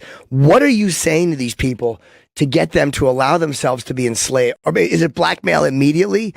Like, are you somehow getting in there, or is it charisma that gets them to help you blackmail people? Well, it can't be looks, because this guy's not a looker. That's what I'm saying, and they never are. They're never great. They all have glasses. They're never great looking. No, I think they're slick talkers. Some of that slick talk that people get in trouble for. They're slick talkers. They know what to say, and they have these people convinced that if you stay with me, if you're right next to me and do exactly what I say, your life is just going to be so much better. I'm a good talker. I could probably pull this off. You think so? I just don't have the confidence. You don't? I'm a good talker.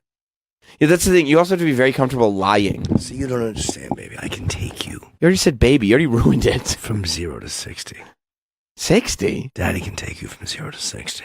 Right now, your life, you're going in circles in the parking lot. Daddy's going to put you on the highway.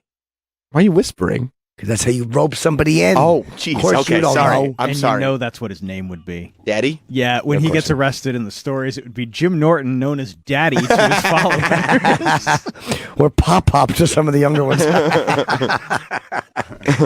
She said, Allison Mack from Nexium. She said, I'm here to plead guilty before your honor. I must take full responsibility for my conduct. I'm very sorry for my role in this case. I'm really sorry, I swear. Very sorry. Oh, Sam, can we interrupt, please? Paul in New Jersey. How did I contradict myself? I'm sorry. You can't.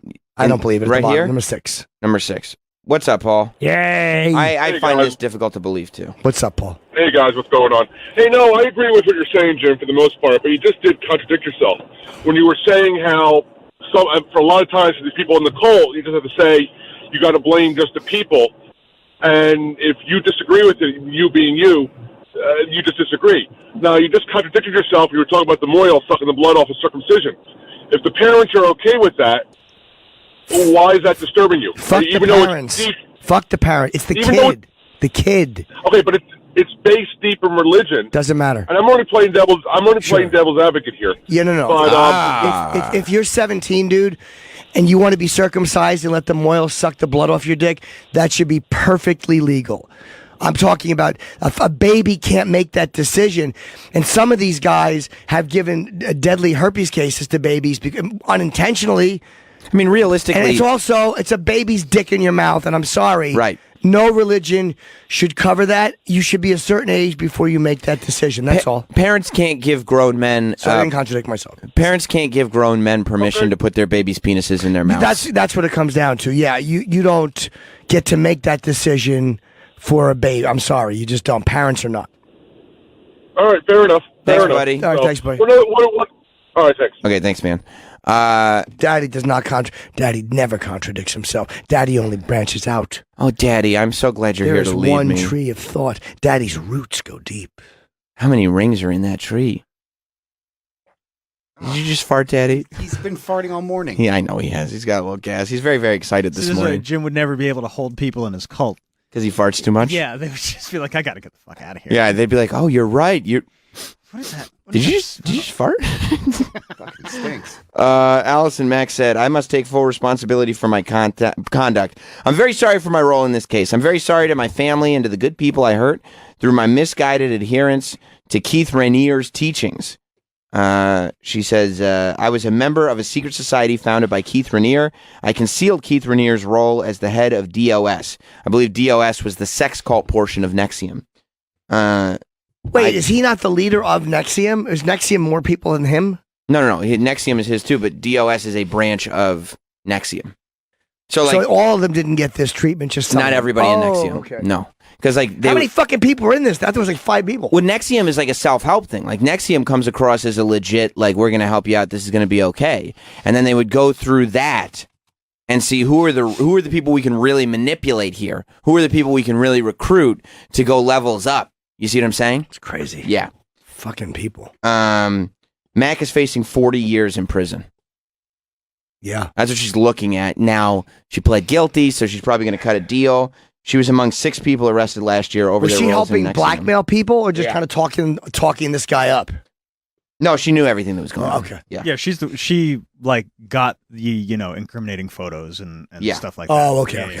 And knowing what the purpose of getting them was. Yeah. Knowing this is how we're gonna get them. Including Raniere and Seagram's liquor heiress Claire Bronfman. Jesus Christ. Who helped fund the cult with her vast fortune. Can you help me out? When you can find a rich person like that you can manipulate and you're a cult leader, it's good news. I need some. Good news for Here's you. what I need. I need an heiress to think I have shit going on. Well, maybe I can take that, Seagrams. We can drink it together. Your issue is that you so don't believe that you have shit going on, there's no way you could ever Sure I convey do. that to somebody. Maybe I'll joke us into heaven. You can't even... Like, you are so... people actually think that you have way more shit going on than you think you do. In order to be an effective cult leader... You don't think I'd be a good cult leader with my honesty? You couldn't convince yourself to join your cult. Come with me. I'm a failure. Right. Would you... Hey, let me ask you this, Jim. Would you join your cult? Why would I? I'm a failure. Come with me. You can be the one who finds me and explains what happened. Yeah. You're leading people into this group that they're all just there to help you kind of work your stuff out. Yes, I know things are tough. Come with me. I'm valueless. Yeah. Things are tough right now. Come with me. Yes. You'll get me out of it. I have no ability to help you. Yeah. Yeah, they're there to actually just help you. Yeah. Come into my cult. I am a worthless piece of shit. That's the Honeycomb Hideout. Real quick, before we go to break, Dave has Think that would hurt my cult leader status? It's the 9th. They heard that audio? Yeah, I don't think that would do you any favors. Dave in Ohio? Hey, Jim, Sam, how you guys doing? Good evening. Good evening. I just had a theory about why why Syracuse doesn't want to be affiliated with Sam. Why? Maybe it's the way that you pronounce some of your words. Like when you said molestation, it took me a long time to realize you weren't actually talking about a guy named Mo with a last name molestation. Yeah, molestation. Molestation. Well, Sam doesn't want to go. He doesn't want to go to jail. Yeah, I don't want to go to jail. It's what happens when people are molested. It's molestation.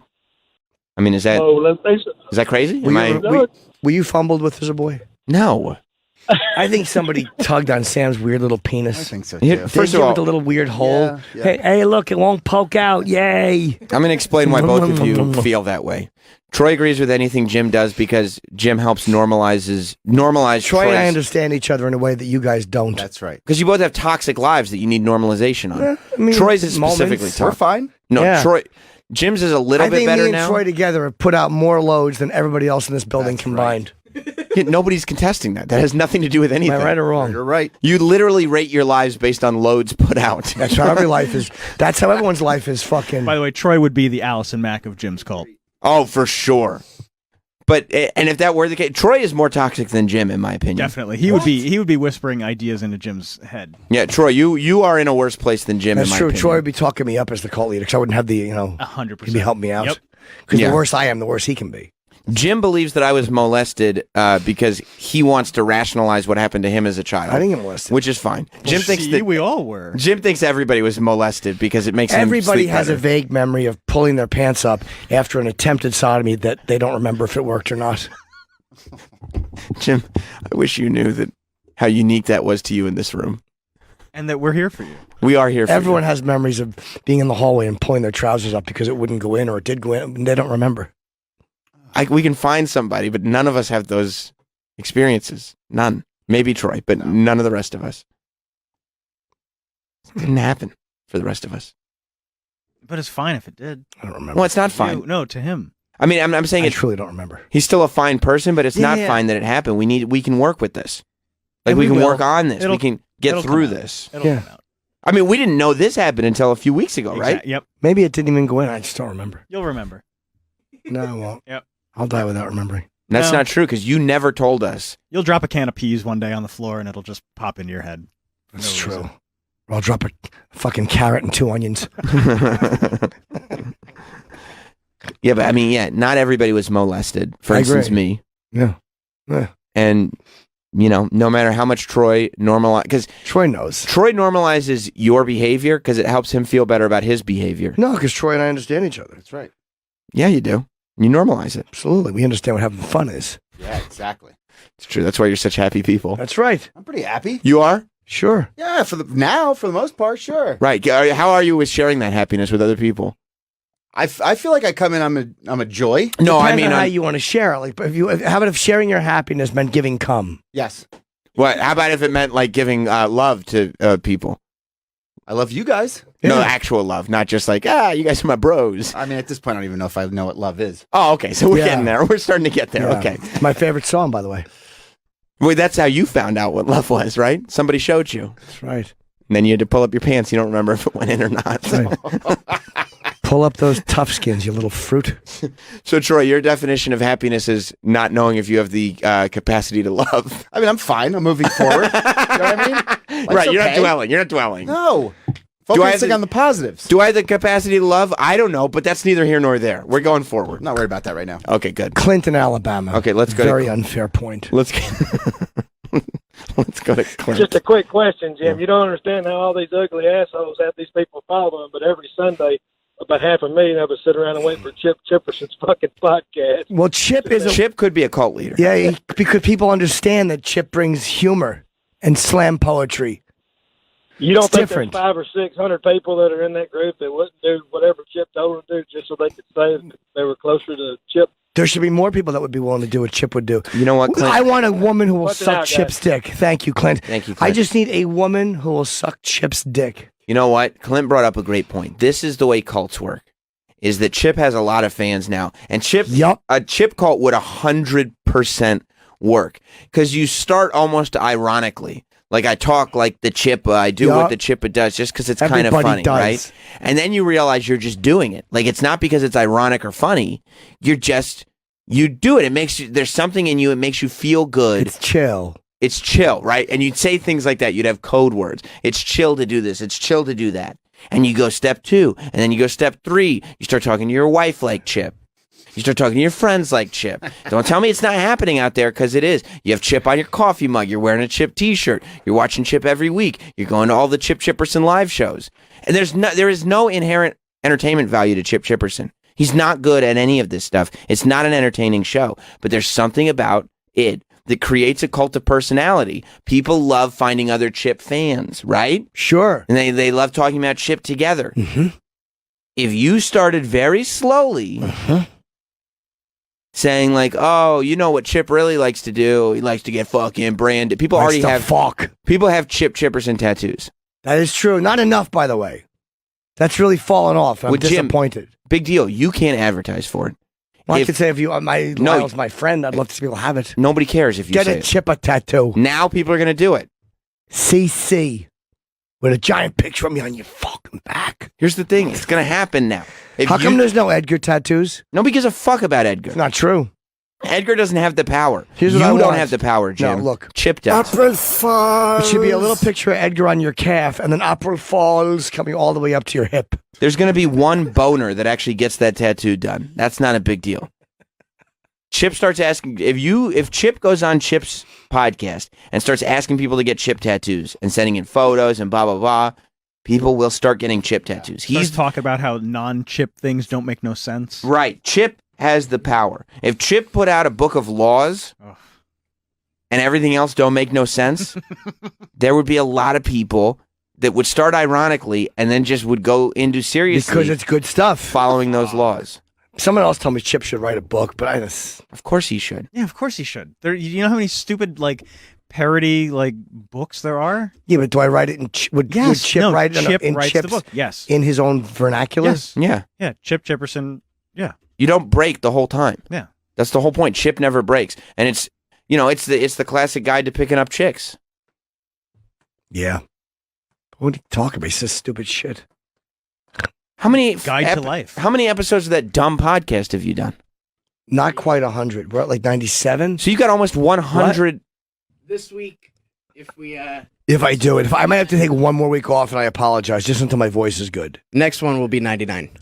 Okay, so 100 is coming up, but the thing is, you got 100 hours of that nonsense. Chip has said that we might not have a good 100th planned, so we might have to skip 100 until we get something planned. No. Go straight to 101. Yeah, and I think 100. And then will go back to 100? I think so, when there's something planned. Yeah. I love it. That's a very Chip way to handle it. Maybe do a live one. Yeah. Or do something fun. Yeah, I don't care. Figure it out. I don't care about Chip. Yeah, write a book. That's a great idea. But what I am saying is, you write one. Okay. I mean, I'm not Chip. Chip Chipperson's Guide to... Yeah, and all the, like... Laughter. Yeah, like... There'd be pages in there, like Chip's handwriting should be in it. Yeah. You know what I mean? And there would be pages that were clearly supposed to be edited out. Or Cut the spot out. Possible Photoshops. Yeah, or like words crossed out and replaced with another thing. Yeah, like edits. Yeah, of course. Or maybe cut this part out and then something in the paragraph that Rip this page out. Yeah, something cut this really page bad. out. Cut this part out. And then there's an empty page and it just starts on the next one, but they left the page in. Nobody would buy that shit. Doesn't All have right, to be well, long. Yeah. Nice self-fulfilling prophecy. Yeah. How are you going to be a cult leader if you can't even believe in yourself? You're a negative guy. I do want to make a Chip tour book. So make a Chip tour book. Enough with your talking. I don't have any gigs. So sell it. Get some gigs. You do need the gigs first. Yeah, I'll do them. I just thought of it. Hiya. Don't do it. You just do a full book. Do both. You don't think that Chip, if he did book signings... Sam, go. What do you got? I was halfway through. You don't think if Chip did book signings, people would show up to buy the book and meet the Chippa? No. Oh my God, Jim! Enough. I'm tired of you. You just, Jim. Isn't it so frustrating? Yeah, because being realistic. The whole You're room, not being realistic, The whole dude. room has to be like, no, everybody loves. But no, Chip. that's not true. I'm being realistic. I'm All right, telling you're you right. what I see. No, Jim's right. Nobody cares about Chip. People ever call like Howie? Chip. I don't see a whole fucking bunch of people lining up at a book signing. You're selling out 900 seat venues. Yeah. A stupid character. The hell are you talking about?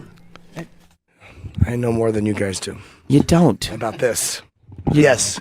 People do like Chip. I just don't see people. I can't think of what would be a funny book. I can think of funny moments and like little pieces. That's all you need to do. Just a bunch of little shit, and then you bind Yeah, it. it doesn't have to make sense. It's Chip.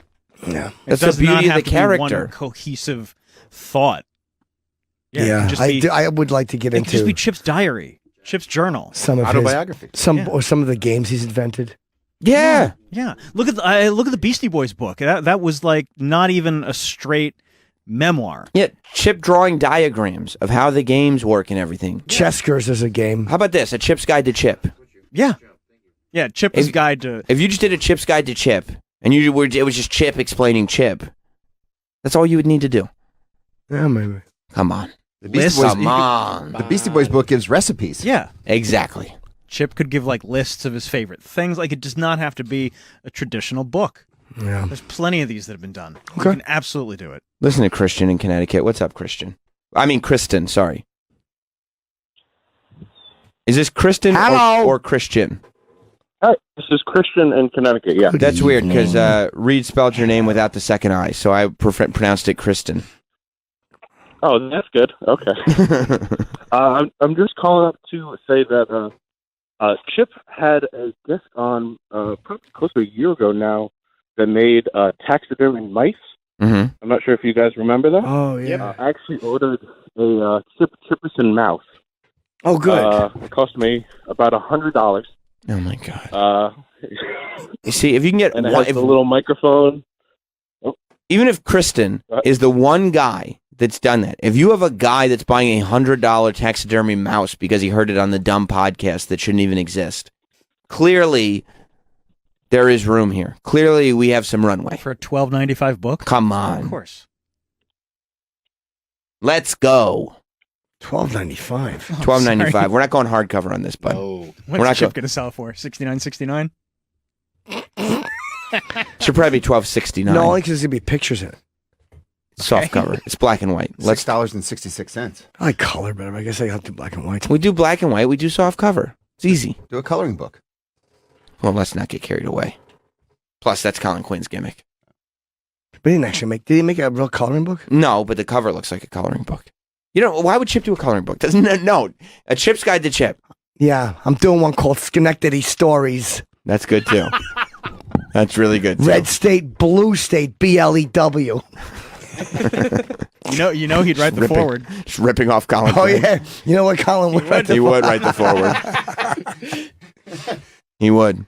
Chip would probably go in and make comments about his forward. See, dude, all the idea's there. It's there.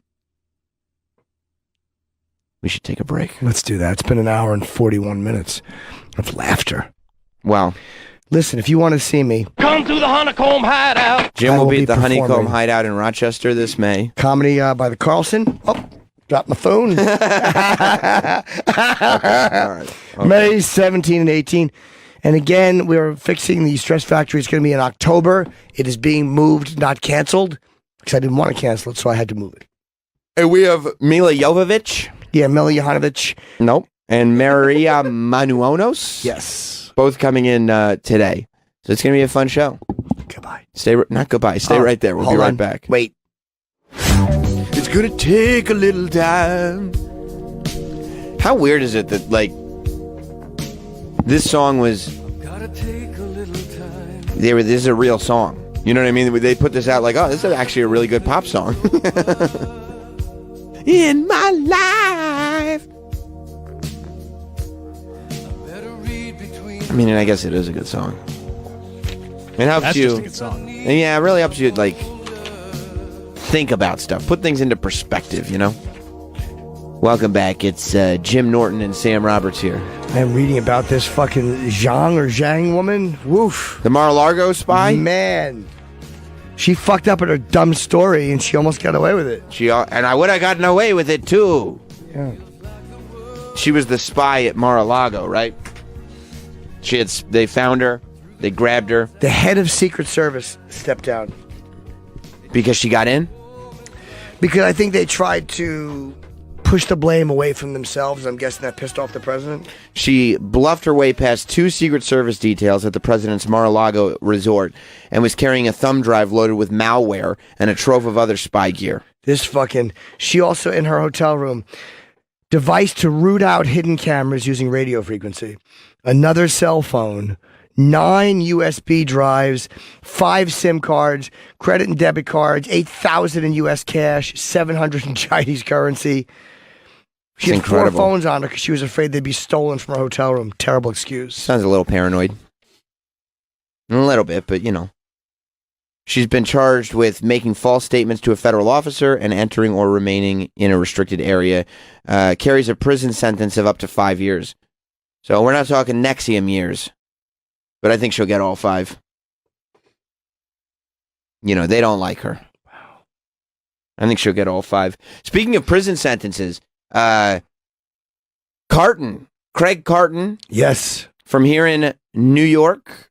He was once Boomer Esiason's co-host in the morning. He was the one that got busted for taking a ton of money from people for a ticket business scam where there were no tickets to anything. He just got all the money, and apparently he had to get all this money and lost everything because he was trying to pay off his gambling debt.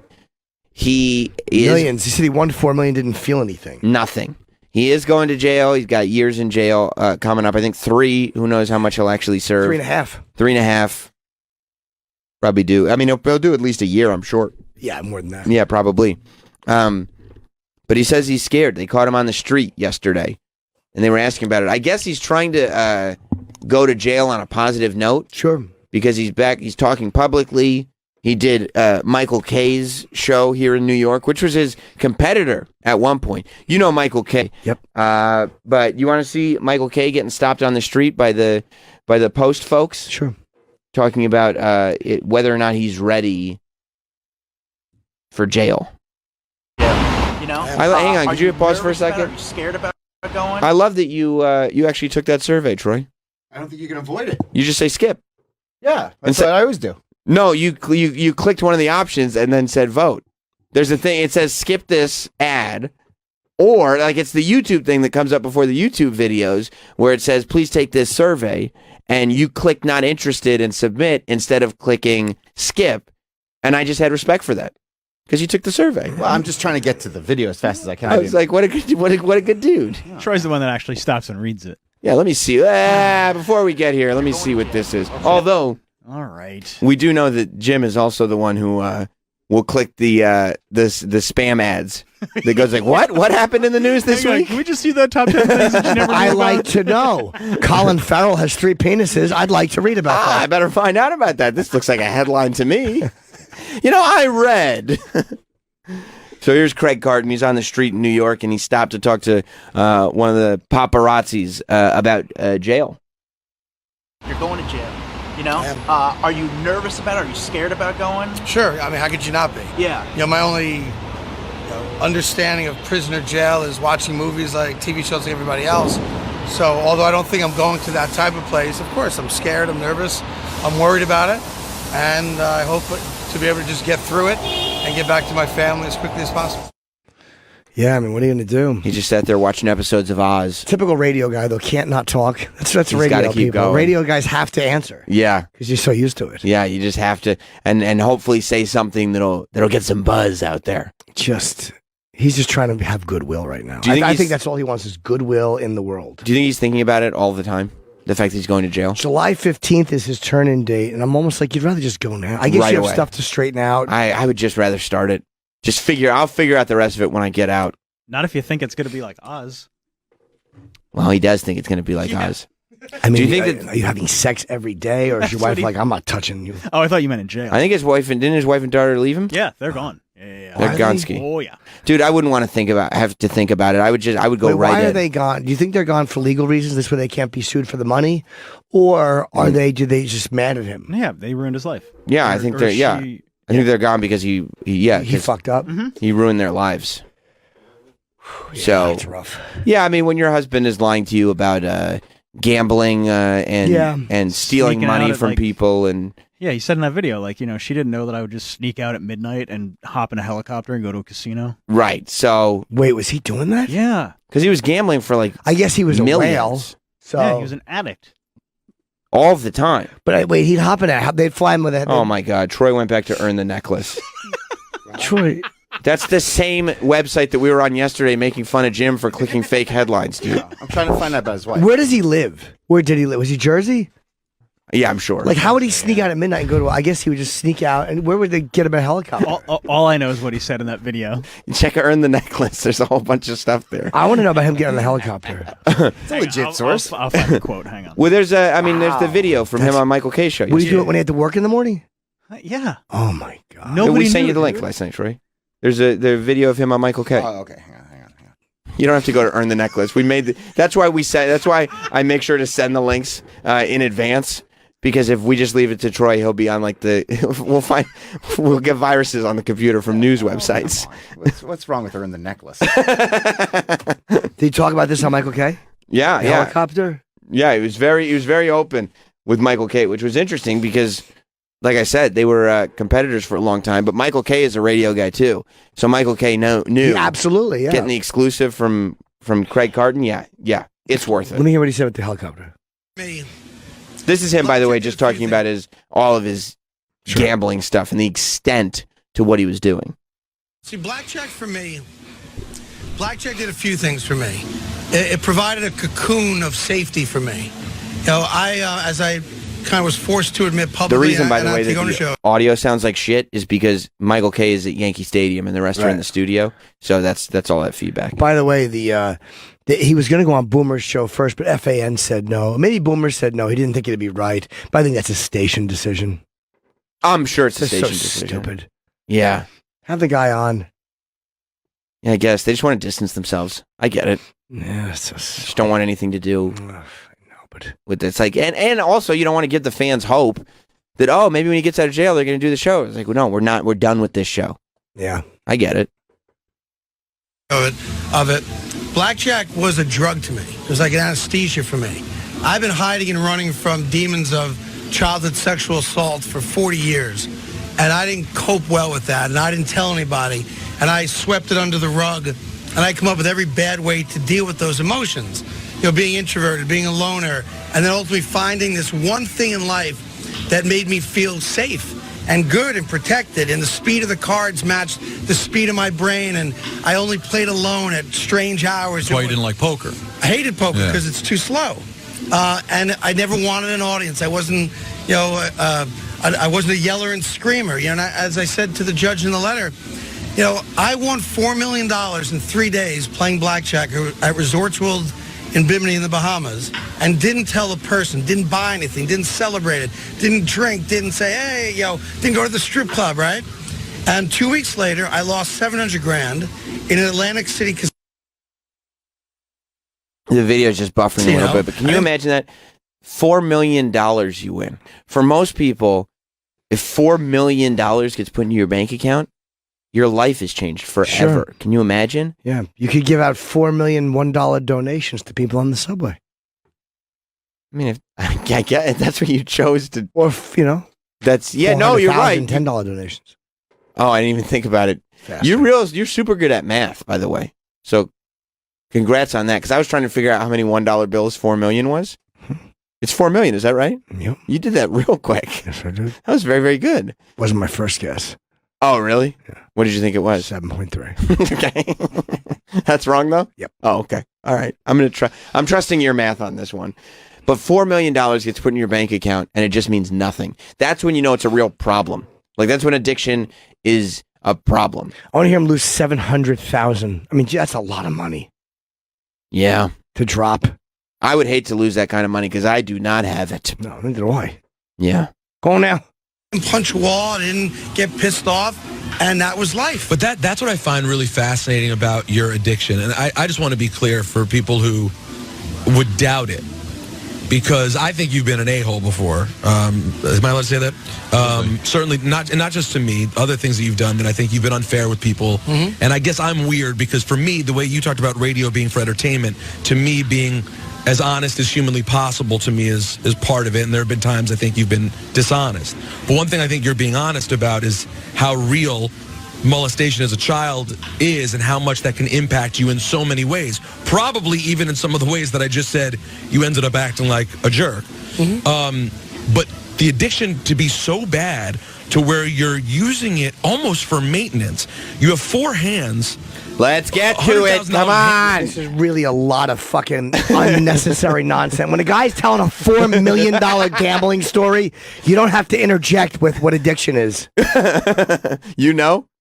Sometimes as a radio host, we all like to talk.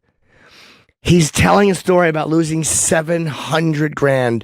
You don't have to jump in with, at times you've been a jerk. There's nothing better than gambling stories. Yes, I would agree with you. They're exhilarating. They're enraging. Because they're scary. They're depressing. The difference with gambling stories for me and drug stories is that I don't do drugs. So when people are telling drug stories, they're interesting, but I don't relate to it. You know what I mean? Like I would know I would never be in that position because I don't do drugs. Same with like getting drunk stories. Like I don't drink, so I would never be in that position. It's interesting, but with gambling, all of us understand that win-loss thing. All of us would, step up to a blackjack table and just, gamble a hand or something. Yeah. And all of us deal with money. It's something you that understand greed, chance. Exactly. You could put yourself in that position. You can start to relate to what it would feel like to lose everything. Jim, did you want to input something? Greed. Mm-hmm. For lack of a better word. You got the phone. Is good. I know. It's from the film Wall Street. Greed for life, greed for theft. I wish he had said that. If he had said, greed for vomit. Theft loves Anacott Steel. Theft loves Anacott Steel. It's Blue Horse's ass.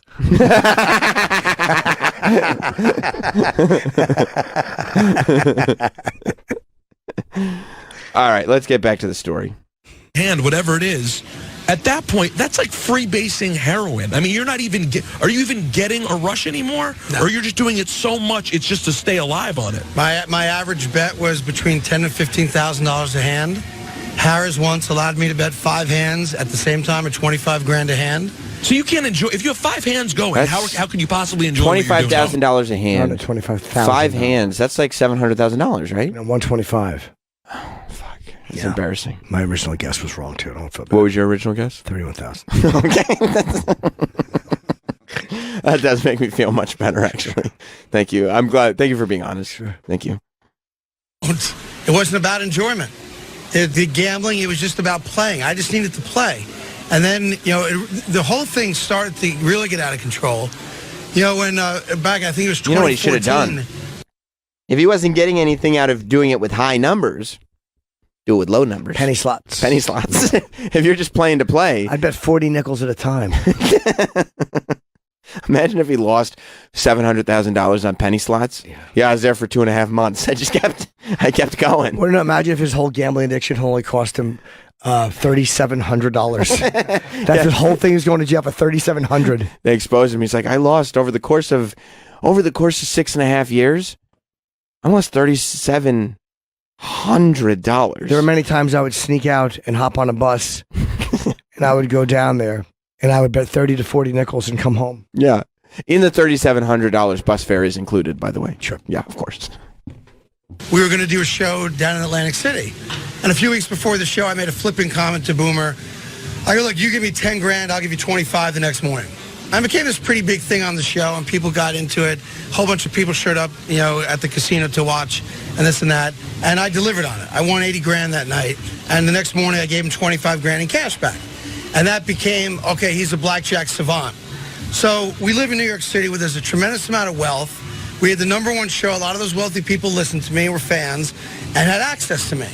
And people started propositioning me, and I was happy to take them up on the proposition of, hey, I'll give you money. Would you gamble with $100,000? You want $500,000? Wow. I walked into a casino with $1 million in cash in a duffel bag. Oh, my God. Crazy what that addiction is, man. Fuck.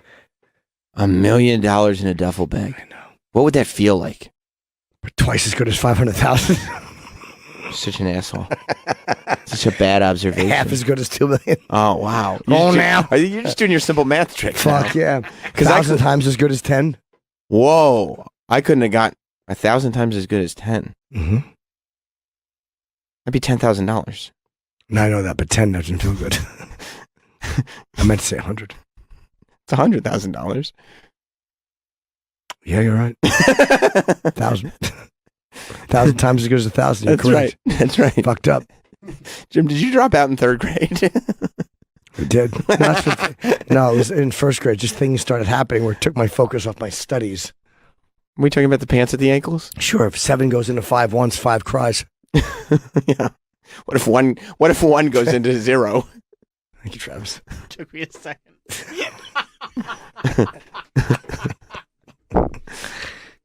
Get it? The penis in my hand. No, I know, which is really tough to hear. Craig Carton is pouring out his heart. He's talking about child sexual abuse. And then we have to deal with Jim struggling through his. Oh, I'm happy. Are you? Yeah. Go back to milk.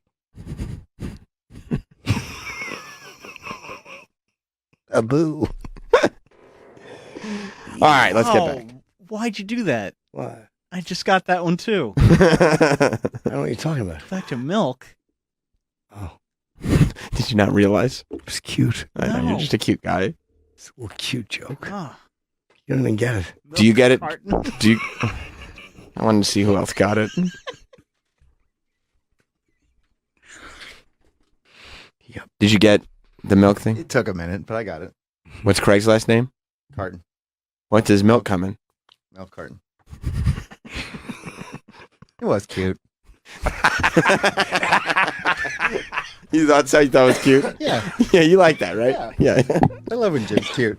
Troy's just propping up Jim. Troy's just a good friend. He is. Well, Troy's got his own shit he's got going on. Yeah. Troy and I are two floundering, lonely vessels. It's true. Troy and Jim are just looking at all their... Troy's a foundering vessel. Floundering. Yeah, right, floundering. Troy and Jim are just looking at their professional success and staring at the mirror. Personal failures. That's right. I'm looking at the man in the mirror. That man's standing behind me in a wig.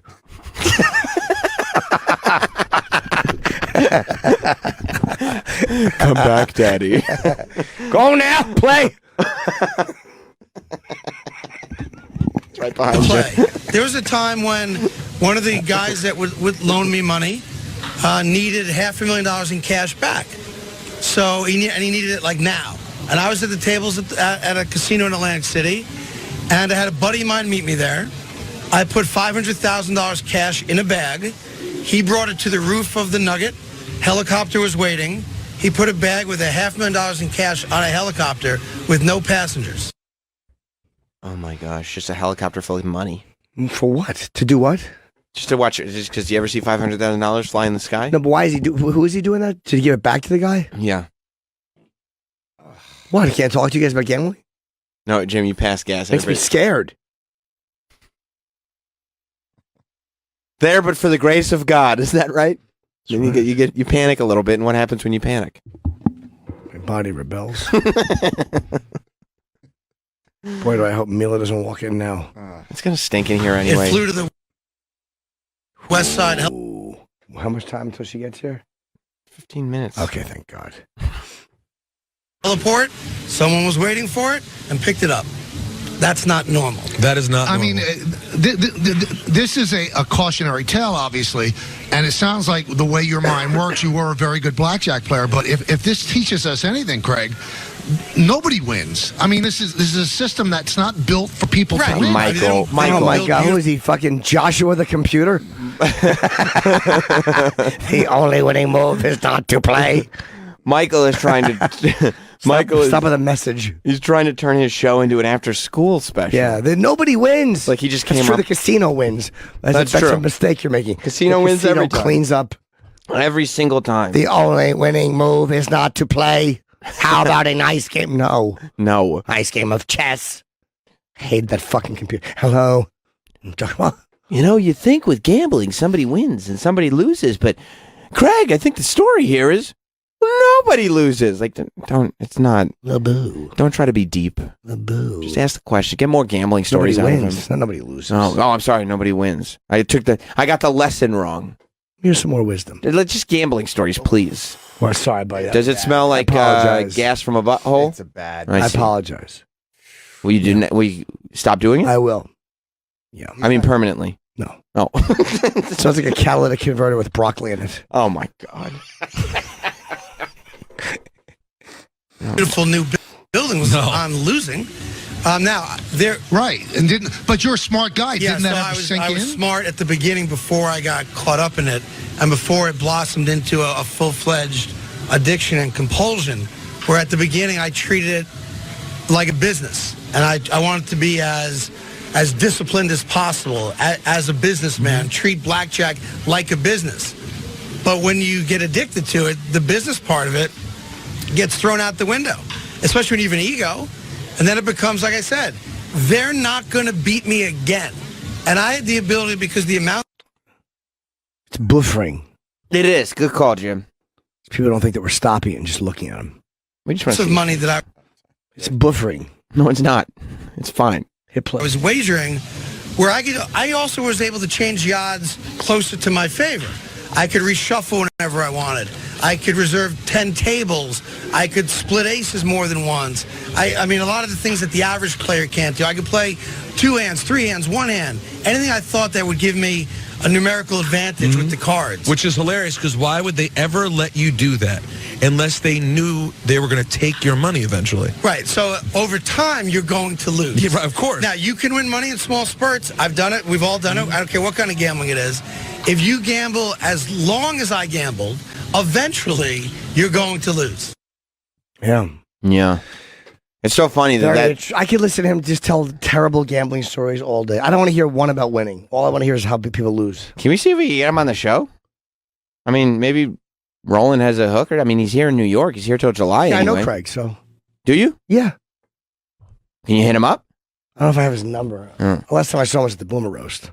Yeah, see if he'll come in and tell us gambling stories. And we can all just enjoy listening to the stories that destroyed his life. Let's go to Charles in West Virginia. What's up, Charles?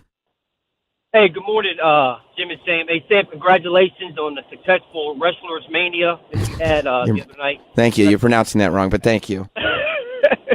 Hey, real quick, Jim talked about he loves the gambler stories. If you can go back in the show Interventions Archives, their best intervention shows are always the gamblers. Oh, they are. Oh, I didn't even know they did gambler episodes.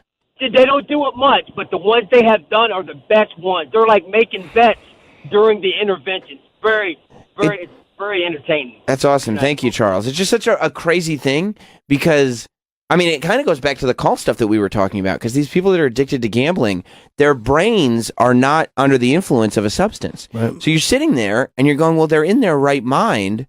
Why would they be making these decisions? And that's when it starts going into addiction and compulsion, I suppose. Yeah, you're just hooked. It's crazy. Hook, line, and sinker. It's very, very good. It's a dopamine trip. You bet it is. Yeah. Voss is an ex-gambler. And he would tell stories. He's an ex-comedian. That's true. Almost. But he understands this fucking... Thank God I don't fuck with gambling. Thank God it scares me, man. You want to bet? Sam! Almost got you. Come on, kill yourself. What? Oh, sorry. Seems harsh. Chris in New Jersey. Ooh. Good evening. What's up, Chris? Hey, I got a few good things, a few hot points. Ooh. Hot takes? You got hot takes, Chris? Well, yeah. My first one is I'm still waiting for Travi to answer some of my DMs. Travis, you keep your DMs open on Twitter. Everybody knows that, so they can all DM you. Is that correct? I mean, that's not why I keep them open, but they're open. All right, so go look for some of Chris's, and if any of the rest of you want to hear from Travis, just hit him up on DM on Twitter. I'll at look Travis for Chris right now, but I don't need any more. Yeah. DM at Travis Teft.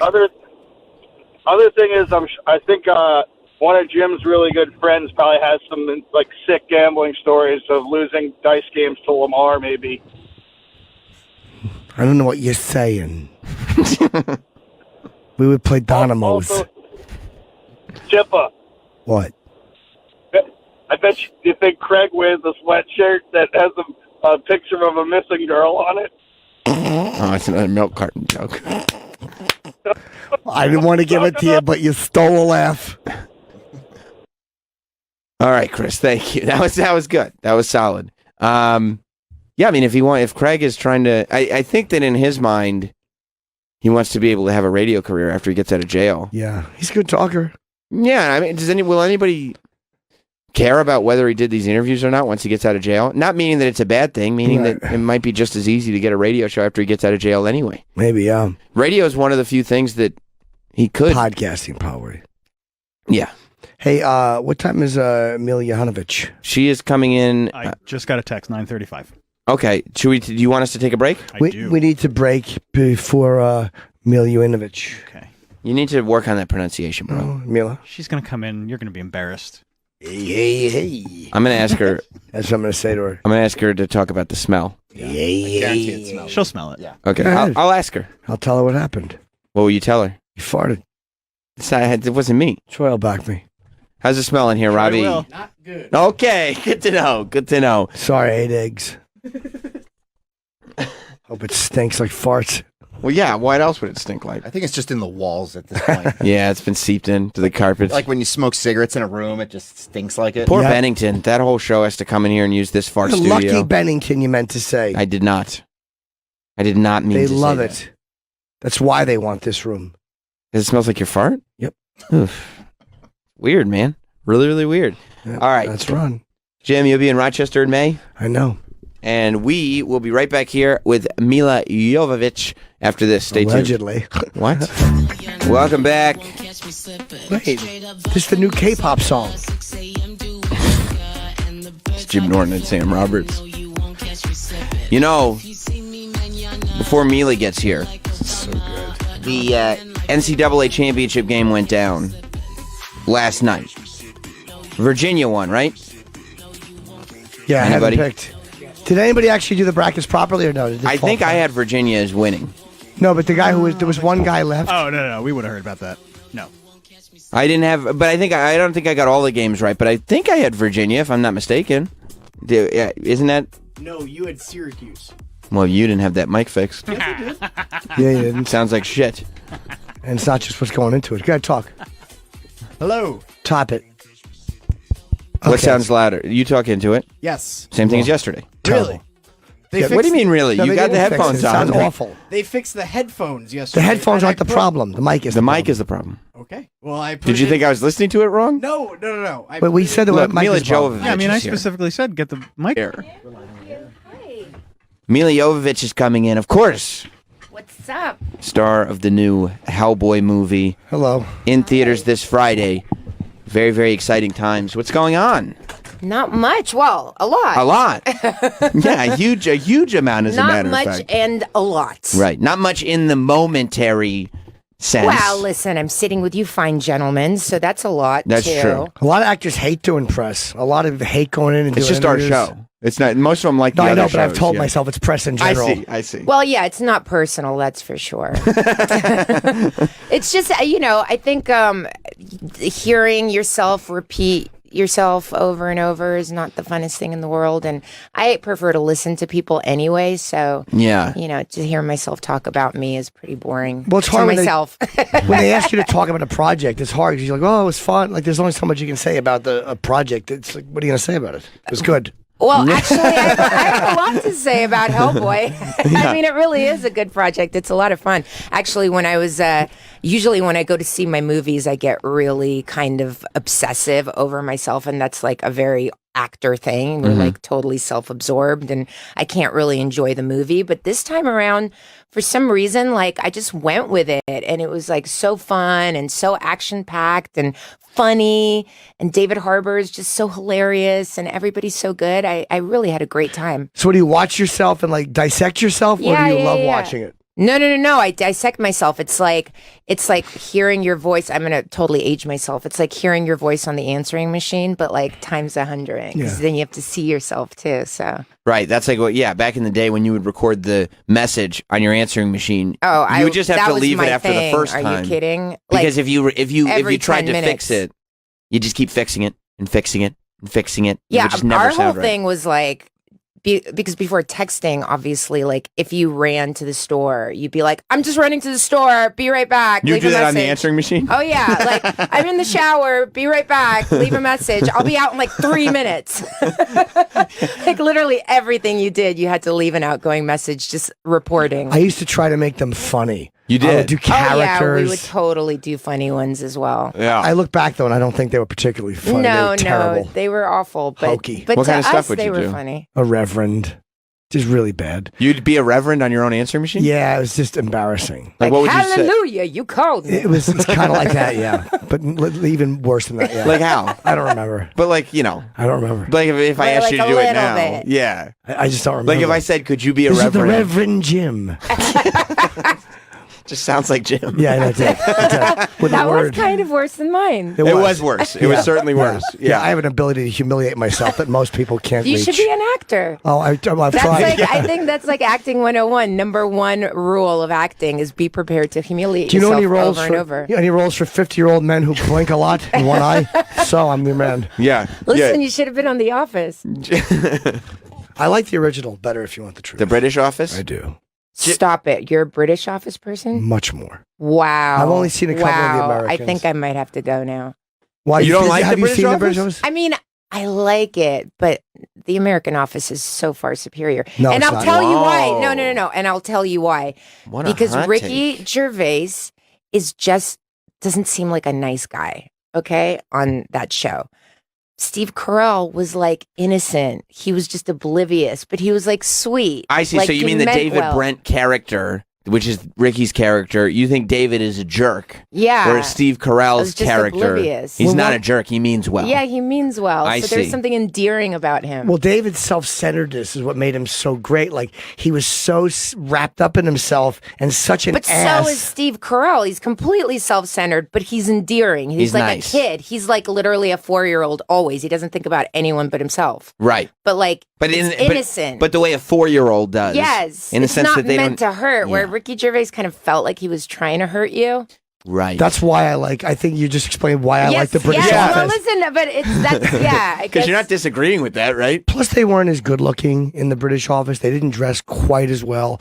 They were just, and there was also. They got more good looking as the seasons went on, They for did. sure. And the American Office had a lot more episodes to do, but they would do like different camera things in different situations. I guess the British Office was so short. And so I just literally did like the American Office all over again. It was hard work. It took me 3 weeks of nonstop watching to get through it, but like I had to do it.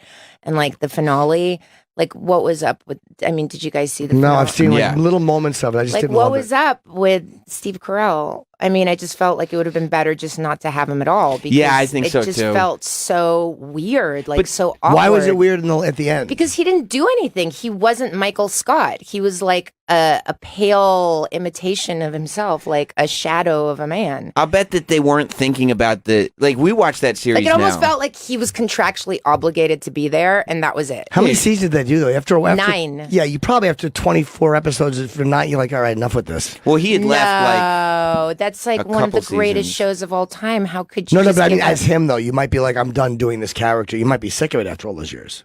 Yeah, but still, you have a responsibility. I It's agree. Michael Scott, for Right. God's David sake. Just Brent was one better. last hurrah. He also, I think that when that show was on, like when the American Office was on, especially towards the end, I don't think people realized how good it was in the sense that, like, I started rewatching it recently too, and just going, "Oh my God, No, this show it's ages perfectly." Literally, like one of the most brilliant pieces of Yeah, I just- film ever. I realized it. I realized in like the last month that the American Office is going to be one of those sitcoms You know, that's I around think forever. by the end of this program, like no one's gonna go see Hellboy. Everyone's just gonna rewatch The Office. You can do both.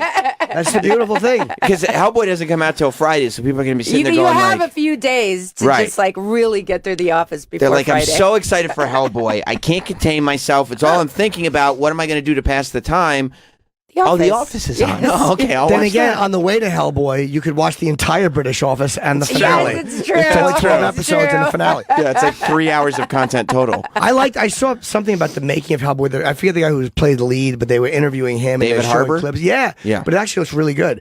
He was just he was It's a fun film. Yeah, It I really looked is. enjoyable. So I was listening to David Harbour like explain the makeup because it's far more practical effects than people realize, right? Like Yes. it's less CGI Well, than you Neil would Marshall, who directed it, I mean, he's really known for his practical effects. I mean, Mhm. you watch The Descent, it's like, it's so amazing, but it's like a bunch of dudes like with masks and Vaseline all over, like Right. crawling around, like doing crazy stuff. But I What's love the Descent?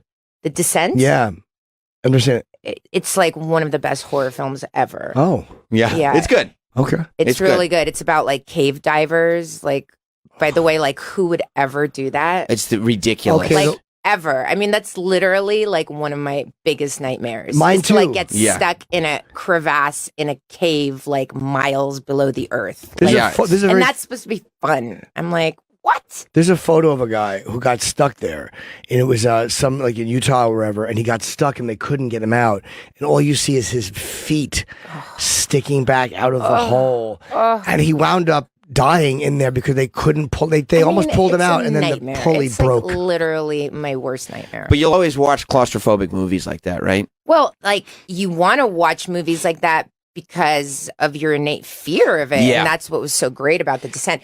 But yeah, so I mean, Neil comes from like a background of practical effects and like really making stuff happen on the day rather than doing it in post, which was so great.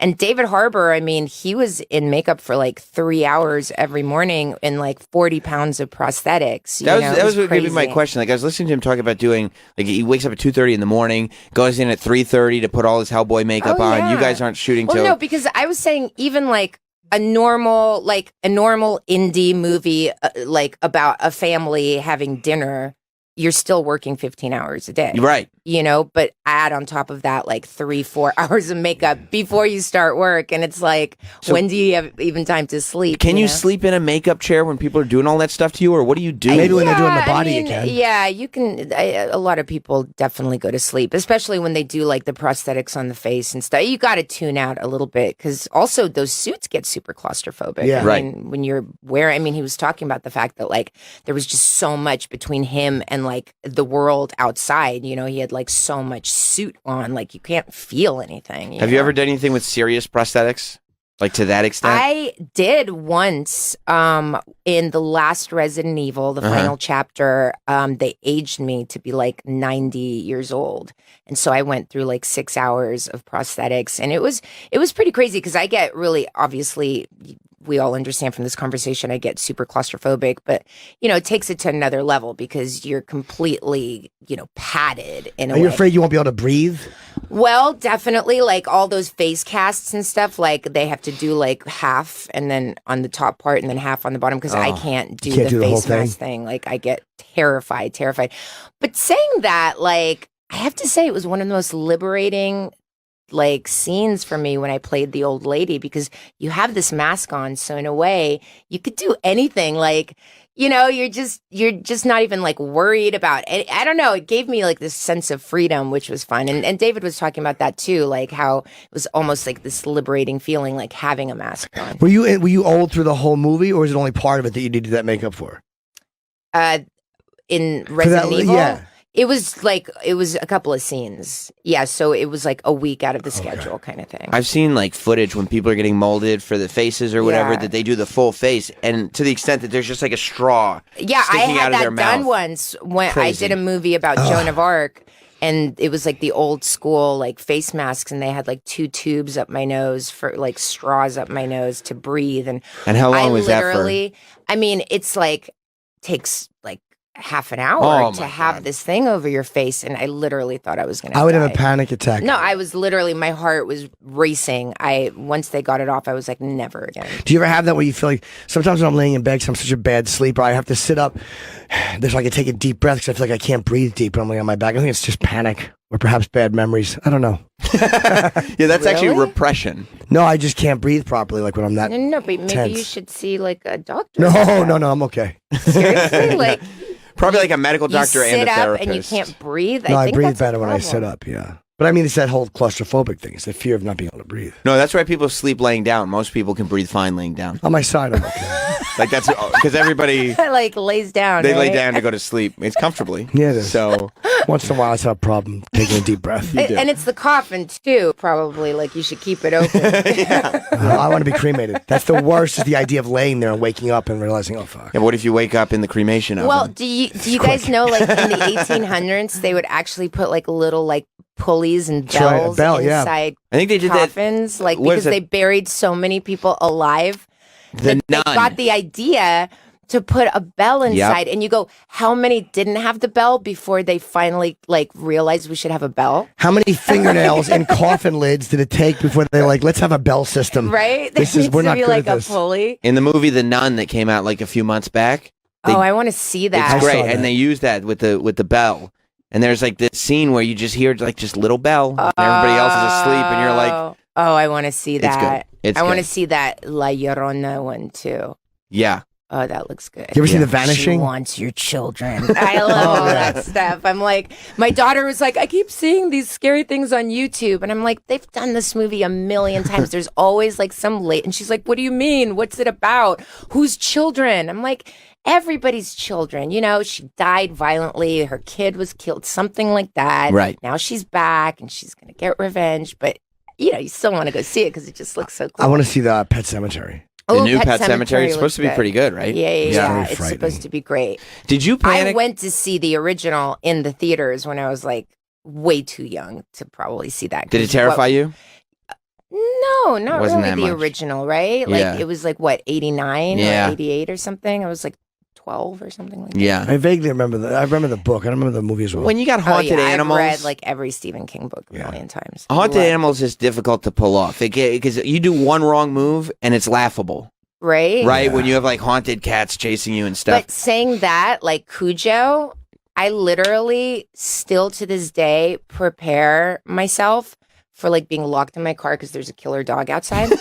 It's the weirdest thing. Like, I carry like protein bars and like popcorn in my bag and like extra water in the car just because that book affected me so much. I was like, if my children and I ever get stuck in a car with a killer dog, I need to have water. So and you're snacks. a survivalist, except for killer dogs. Yeah, instead of the like apocalypse. totally supernatural Right. scenarios. Where was the car in the book? I don't remember. Where was the car that they were It was like on a farm or something, and it was pre-cell phones, and there was like the air conditioner was broken, and the kid ended up dying anyway.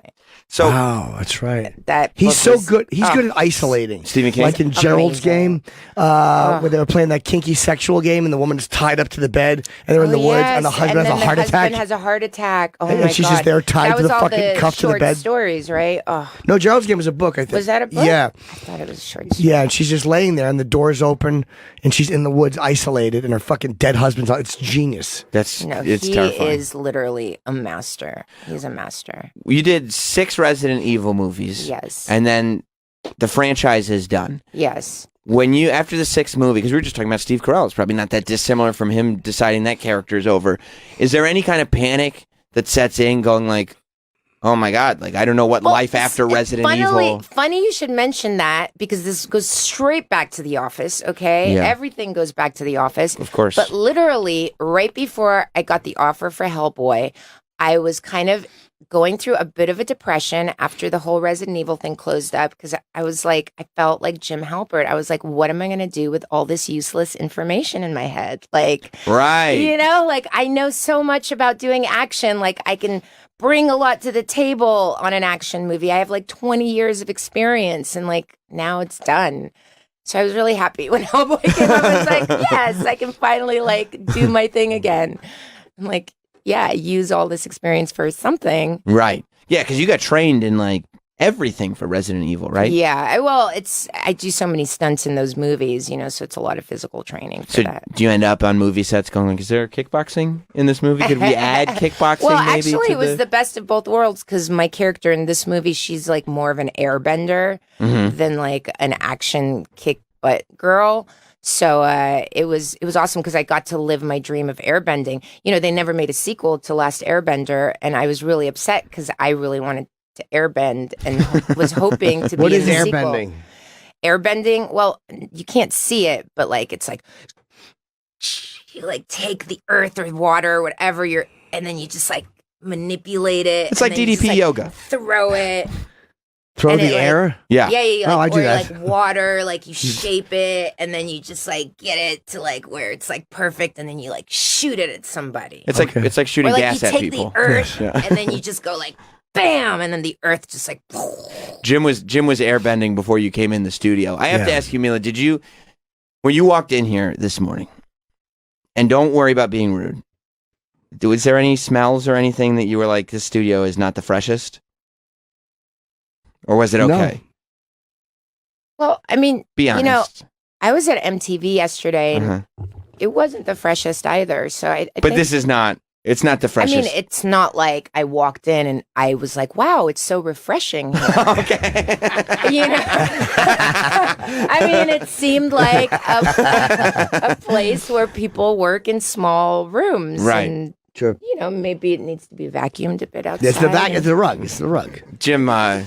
What's really going on? the filtration system inside Jim's body is not the best. They're blaming me because I passed a little gas. Did you, Jim? Did you pass a little gas? I passed a little gas. But it was a long time ago. Okay. It was 15 minutes ago. Yeah. It was a while ago. Yeah. That's neither Well, here listen, nor there, I'm though. super happy I have this information. Yeah, I just- Well, we just that's didn't what want he's you to getting at. feel I awkward. apologize. Yeah. If you smell something, you're like, maybe I won't say anything, or like you leave here going like, did you smell something? Like Yeah. at Jim and Sam, This is so much less awkward. we like it to be Yes. on the table. I mean, I'm telling you, this makes things so much less It didn't awkward. dissipate at the rate I'd hoped. You mean the gas? Yeah. I see. Hey, your parents work for Brian De Palma, which I wanted to ask you. Do you still keep in touch with them, or do you not? My parents were housekeepers for Brian De Palma. Well, they It's still not- know him though. Did you like get to I mean, not really. I was like the housekeeper's kid living off the garage. So So when you started acting, you didn't connect with them and say, "Hey, it's me." no. Because were there multiple housekeepers and things like that? No, it was my mom and dad. We were like living on site, and you know, but there was quite a lot. The house was being rented to lots of like movie stars and things. Like John Travolta stayed there, and my parents were housekeepers for him, and Christopher Reeve stayed there, and I like played with his son. Because I was like 6 at the time. So is that why you were able to get into show business young? Because like it was fairly not attainable, but it wasn't this sort of mystery, you know? I think like a lot of kids look at TV and movies and stuff, and they're just looking at it going like, that's some other world over here. That's mind you, I didn't know who any of these people were. You had no idea. It didn't mean anything I was to like you. Yeah. 6. Right. You know, my parents knew, but definitely like none of them ever like gave me a break or anything like right. that. No, I just meant like mentally in the sense that this happens to normal people, because I know some of the people that it's happened to. What's happened to? What? Being an actor. Oh, yeah. You know some actors. No, you knew actors before you became an actor. I mean, my So parents worked for them. Right, It's so kind of different from like knowing them. It's not like we came in and we're like, "What's up? How's it going? Can Right. you get me like a Diet Coke from the fridge?" Like, They were like, no, that's actually your job. Yeah. You get the Diet Cokes from the fridge. Did your parents like Brian De Palma? you know, it's a funny story because my mom was a movie star in the Soviet Union in the 70s. So when she came to America with my father, she was like 28, like super gorgeous, super glamorous. And I think in the back of her mind, she kind of thought like, oh, yes, I'm like, quote unquote, the housekeeper. But as soon as he sees me, he's going to like tell me to put my tray down and like come sit down Sure. with the company. Right. And that didn't happen. So it was, you know, it was hard for me to see my mom like so disappointed, and you know, it definitely affected me. I ended up, when I had my first big paycheck, I got her a Jaguar for her birthday. Did she ever act in the States? A little bit. And so she ends up seeing Brian De Palma at a gas station in her Jaguar with like these covers of magazines that I was on in her trunk. She's like, "Hello, Brian. So nice to see you."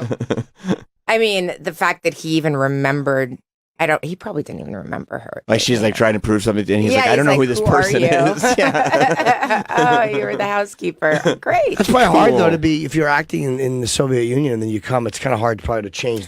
Well, because obviously her English wasn't great. And back in the we're talking like 1980, 1981, like it was all Russian spies or nothing, you know. What kind of stuff did she do in the Soviet Union? Was she like on a soap on television? Was she movies? Films and stage. Yeah. Shakespeare. Man. Have you gone back? Or have you gone? I've gone back a few, quite a lot, mostly for work. Yeah. To Russia? Yeah. Oh, okay. Do you speak any or no? Yeah. I speak Russian. I figured you did, because you did the accent pretty good. Well, yeah, that's my mom. So I figured you that, know. yeah. But I speak Russian, and you know my kids speak Russian, so I really want to make sure that they remember their roots. And When you found out you had to do a British accent for Hellboy, were you excited by this, or were you going like terrified? Yeah, terrified, because obviously that's like a thing. That's like a rite of passage for an actor. Like everyone has to do a British accent at some point, and you got to kill it. Right. So you know, for me, definitely that was like my stunt training on this movie. Learning the you British know? accent. Yes, Yeah. that was like, I spent like a few hours every day for months, like just going over the lines, over them, over and over and over and over, till I like had some semblance of comfort with everything. What was it hard? Was there like one word or something that was really hard to get? Yes, there was like all these like on, like sworn, and like born. Right. It's like, and I'm doing it really horribly now. Well, but you're it's like, you're born. Did you So I would literally walk around doing that, born. Like people would be like, "Oh my God, shut the fuck up, you animal, stop it." Because you also don't want to sound like a cartoon character, right? Like you don't want to Right. sound like it's a put on like ridiculous British accent. Well, yeah. I mean, I worked with a great coach though, Vicky Hanlon, and she also worked with Sasha Lane, who's in the movie, and she was wonderful. But you know, anything you do, you just have to do it over and over and over again. Just Did you take the British accent with you? Meaning, like when you weren't shooting, were you still speaking in the accent because you didn't want to lose it? Stop, Jim. You're not sounding British when you keep saying right. You keep saying the word right, and you don't sound British. I'm And working it's, on it. It's not. It's not organic. Don't shame me. Working on You're right. I apologize. Right. But did you like? Were you afraid of losing it, or did you get to a place where you're so comfortable you could go in and out? I wasn't speaking in normal life with the British accent because there was also like a thing when I got to set.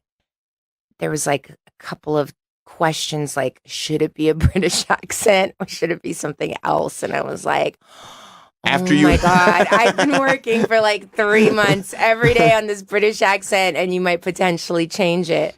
So yeah, there was like some conversations about that. Plus, you pretty much like work all day and go home and drop dead asleep and then get up really early the next morning and work again. So it wasn't much time for like hanging out with people after. Did they have you redo any takes? Like, did they go like, no, the accent was not right? Oh yeah. I mean, there was somebody on set that was always kind of just listening just to people's accents and stuff, which was great. That's really great, actually. Sworn. You did it really good just I now. know. Sworn and born. I thought you were British for a second. I was Thank you like, very whoa. much. Yeah, we should do a movie. 2 British people, we'll call it. Yeah, so what's going on with Brexit, man? A lot. That's very, very good. Thank you. Are you worried at all, or is anybody with the movie worried at all about the hardcore fan base that's already built up from the last 2 movies? There are expectations attached to it. Oh, definitely there are. I love the original Hellboy movies for sure, and big fan. Actually, Ron Perlman and I just did a movie together. He's in Monster Hunter with me, so I was super happy about that. But at the same time, Mike Mignola, who created the comics, he was there on set. He helped write the script, so he was like very, very involved with the whole process. So I think fans are going to love this version of the movie because it really is so much closer to the original graphic novels, like tonally and character-wise. I think people will be very impressed with, the homages that we're paying to the graphic novels. Well, that's fantastic. Comes out this Friday. Yes. In Hellboy. Congratulations. No, it comes out this Friday in theaters. Yeah. It sounded like you said it comes out this Friday in Hellboy. In hell. No, I'm saying Boy. I meant to say it's Hellboy. In hell, boy. Yeah. Yeah, Hellboy. Hell chap. It's British. Yeah. And Top of the morning to you, Hellboy. Yeah, spot of tea. Yeah. What are those, British stuff? Yeah, I mean, that's just Crumpets. Oh, yeah, I like those. Yeah, and that's British. Yes. Yeah, okay. Yeah. Tea. All right. Thank you very much for coming in. Thanks, guys. Milla, That it's was always fun. great to talk to you. We're going to take a break. We'll be right back. Stay tuned. We're back. We're live still. It's Tuesday. We're live. Thank you, Milla Johansson. It's Jovovich. We got Maria Menounos. Hold on, I'm enjoying a little Billie Eilish. Isn't she great? She is. Now, Travis, let me ask you, since young Ethel is in there, does she like Billie Eilish as well? It's not Ethel. Oh, sorry. No, she doesn't know yet. Okay. She will. I do. Well, I like know, this. because by the time she's old enough to like her, nobody's going to be talking about Billie Eilish anymore. That's not true. Yeah, no, that's not Do you like the song? It's awesome. The whole album's good. Great. Not bad, right? I'm the one who turned you on to this. What are you trying to act like you're telling me something? I'm just asking. I'm like, hey, you should hear this. And now you're coming to me going like, see, you like this? Like, Yeah, but I didn't say, hey, is this hot property I discovered? You're a culture vulture. Looks, I'm just enjoying something. That's right. Yeah. Franny, do you like this? Franny. Is little Franny in there? Little Franny. Oh. L''I''L. Little Franny. All right, so Virginia beat Texas Tech. Is that Texas Tech or Virginia winning? I don't remember. I know I was really close. I believe you had Syracuse winning. Reed's got everything. He's coming in. Oh, does he? Who did I have them beating? Maybe Texas Tech or Virginia? I think you had them beating Virginia. Oh, okay. Yeah. So I was very close. So you were pretty close. Reed, I was close, right? When our intern Reed. No, I mean, how do my brackets do? No. I had either Virginia or Texas in the finals. No, you did. Did you guys write up something where we went wrong? Yes, Reed did. Okay. I have the scores. The here. scores. You're a good boy. Official scores. Official score. How do you want to reveal it? Just like up Just front say who 'em. won? Well, I already know. I No, won. just say like. All right, in fourth place, Yeah. Sam with a whopping 21 points. Is that good? 21 points good. How many? What are the points based on? It's 1 point for Blackjack. each game. Yeah. Chosen correctly. So if you choose a team that goes deeper, you get more points. 21 points, Thank pretty you, good. Then Jim in third place with a 34-point score. What? That's way better than mine. Yeah. I had to double check it, but it's true. Then myself with 35, and Rob is this year's winner with 39 points. Who invited Rob to do it? Exactly. You weren't a part of it. Oh, Rob wasn't even a thing. Well, I checkers, sneakers. have a Rob bracket. He just did one. He's not actually in this. Reed, you win. That's true. I filled mine out this morning. Right. Which Reed, you is only, weird because he still got a lot wrong. you only won by 1 point, though? Yeah, he won because he had Virginia. Wait, how does Jim... I'm going to make a confession here. Well, Seton Hall went far. I'm going to make a confession here. Go ahead. Jim and I watch less college basketball than we actually Speak admit for to. yourself. Don't lump me into your no college basketball thing. This weekend was amazing, right, Jim? Absolutely. Hooping it up. Yeah. Reed. Yeah. Thought they won, but they lost. Yeah. Celebrating. Auburn girl breaks her legs. College frenzy. Girl. Yeah. Reed. Well, Auburn was playing Virginia on Friday. Did a girl Saturday. break her legs during the game? That fucking Billie Eilish song is stuck they in were my head. points gymnast who I saw a video broke both her legs. You mean the one we played on the air, Reed? Do you remember we played that? What were you asking? He might have been out getting the food, though. Nope. I might have been doing He something. was right there. What were you doing? Probably Instagramming or spelling words wrong. Well, Reed. that's an issue. It's a terrible shirt. You are a basketball reporter. Yes? I am, yes. Just finished my second season for the Knicks. Okay. You're a basketball reporter. Knickerbockers. How are you only 1 point better than Jim? Well, this is college basketball. Sure. What does that mean? Well, I don't really like college that much. Clearly. Yeah. K-O-L-L-A-G. And I think What? that the He misspells results... He does misspell things. I misspell things a lot, yeah. Oh. Collage basketball. I tried typing fast and I can't type right, so I go the two-finger typing route where you just kind of... Sure. It's just a lot of things. It's important to be You're a not good gonna buy the speller. excuses. I Let me got it. ask, excuse me, is young Frida in there? Are you a good speller? Did Frida come in this morning? Did Frida? Yes, young Frida. Little Frida? Yes. Oh. Is she a good speller? It's important to be a good speller. Yeah, thumbs up. Okay, good. Better than Reed. Although Wait. Definitely better than Reed. Reed's not a good speller. No. Although I could argue... Should we wait? No. Should we test this theory? I think we should. Oh. Okay. Please don't, guys. No, well, it's okay. I'm about to get a degree. You're going to really Okay, cool. undercut this degree. We don't thing. know. Let's just see if young Sheila is a better speller than you are. Okay. Should she come in here? Yeah. Yes. Yeah. Okay. Have little Winona come in here. Yeah, Little Winona Teft is here. that's right. I didn't know that was her name. Yep. Okay. Oh, good. That Don't screen's ask me not to on. spell Okay. Make Winona. sure that screen stays off. Okay, good. What grade is Winona in? Fourth. Okay. Does she spell at a fourth grade level? Oh yeah. Her real name, honestly, is it's Florida. You don't mind if we talk to her on the mic, right? Okay. Florida Evans Teft. Welcome to the show, Florida. How are you? Good. There you Good, go. Hold on, good. young lady. Let me just book this for you. Watch your face. I don't hit you. Okay, there you go. Are you a strong speller? Yes. You Okay. are. Okay. This person here, Well, it's he's not fair not. 'cause I'm not. He's not a bright man. It's not fair. Did you ever see Forrest Gump? No. Okay. I'm not a smart man. So, what grade are you in? Fourth. Fourth grade. And Reed, you're about to graduate which institution? College? Is that right? Yeah. Oh, okay. Little bachelor's degree for the shelf. Okay. Should we just kind of go back and forth with words, Sure. or should we have them write down the same word? I think they should write down the same I word. would, but I don't got a pen. So First okay. of all, You I don't. You have cut your a wrist pen. and write in the blood. All right. Okay. Here's a pen. And let's make sure that for young Jesse. Yes. Let Gertrude sit up there on the chair. I like chair. that. Young Gertrude. Yes.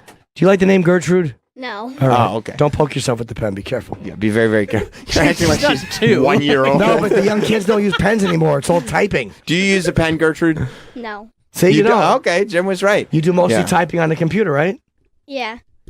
Okay, here's what I would like. This is the first word for Reed and Gertrude. Hold on. And don't cheating, Reed. How would I cheat? I can't even look at spell it right Gertrude's when I have a page. computer back there. Can I have you guys... Hold on. I'm going to block her so he can't see her word. Smart. Damn. Can you spell character? Does that work, Jim? Do you think that's a solid word? The word is character. as in this Reed character seems like a real dummy character. Do we have our words written out? Yes. How did the young lady spell it? Gertrude? CHARACTOR. Yep. You got it. That's very good. Reed, how did we spell it? Yep. That's very, very She good. got it. Reed. Reed, how did you spell it? Please don't. How did you spell How the did word? you spell it? How did you spell it, Reed? Did you spell it right as well? You know, I was 95% the same, so we're good. Well, what is it? What did you? I might have put an E at the end, the character. No. Oh my gosh! I did it phonetically. Reed. Oh no. Okay, so far it's 1 point. Oh, All sure right, it's 1 not point what for they are? Matilda. No points for Reed. Okay. Character. Okay, the next word is stencil. The word is stencil, as in, if I had a stencil of a dummy and I colored it in, it would look like Reed. Yes. Stencil. Stencil. Yes. You heard of all the stencil research Yeah. we're doing? That's right. That's right. Reed does stencil research. See, I do it phonetically, so I can't tell if it's a. That's how everybody spells. It's a I'm just, double yeah. L. Yeah, I mean, a double word L. as tough as stencil, and an adult in his 20s would have to do that I mean, I phonetically. could pose the argument that with Okay. all the You probably got it. software and stuff nowadays. Don't Yeah, really- it's not a good argument. Sure, sure. How do you spell it, young lady? STENCIL. That is stencil. correct. Very, very good. Reed, how did you spell stencil? You crossed one out. STENCI. How did you really spell it? STENCIL. How did you actually spell it? Put an E at the end of that. Stencile. Stencile. It's a stencile. We might not even have to do the bit that we thought we were originally going to have to do. Let's do one more. I think so far that I'm not enjoying this at all. Okay, how about here's a tough one. Fossil. Fossil. As in, if you go to a museum, you can find a fossil that is smarter than Reed. Fossil. That's right. You can be intelligent and not be able to spell. It's tough. It's tough. Yep. Fossil. Fa. Far from spelling this word right. Now, little Sarah, you got this word spelled very quickly, it looks like. Reed, you're still working? Reed, just do it to what you want to. I know what you want to do. Fix it. No, Jim was cringing at my spelling, so I don't know what to do now. I'm not trying to tell you anything. Right. Okay, I'm just gonna go with what I've wrote down. You are? Yeah, I spent enough E's. I was gonna throw an E at the end of this one, but I was like, no. You sure? Yeah, no, I'm positive with this one. Okay. It's a tough word. It's not easy. They're all tough. This is actually level 3 of 4th grade, so this is tough. This actually technically is. It's probably right around where tiny little Wanda. Oh, I like that name.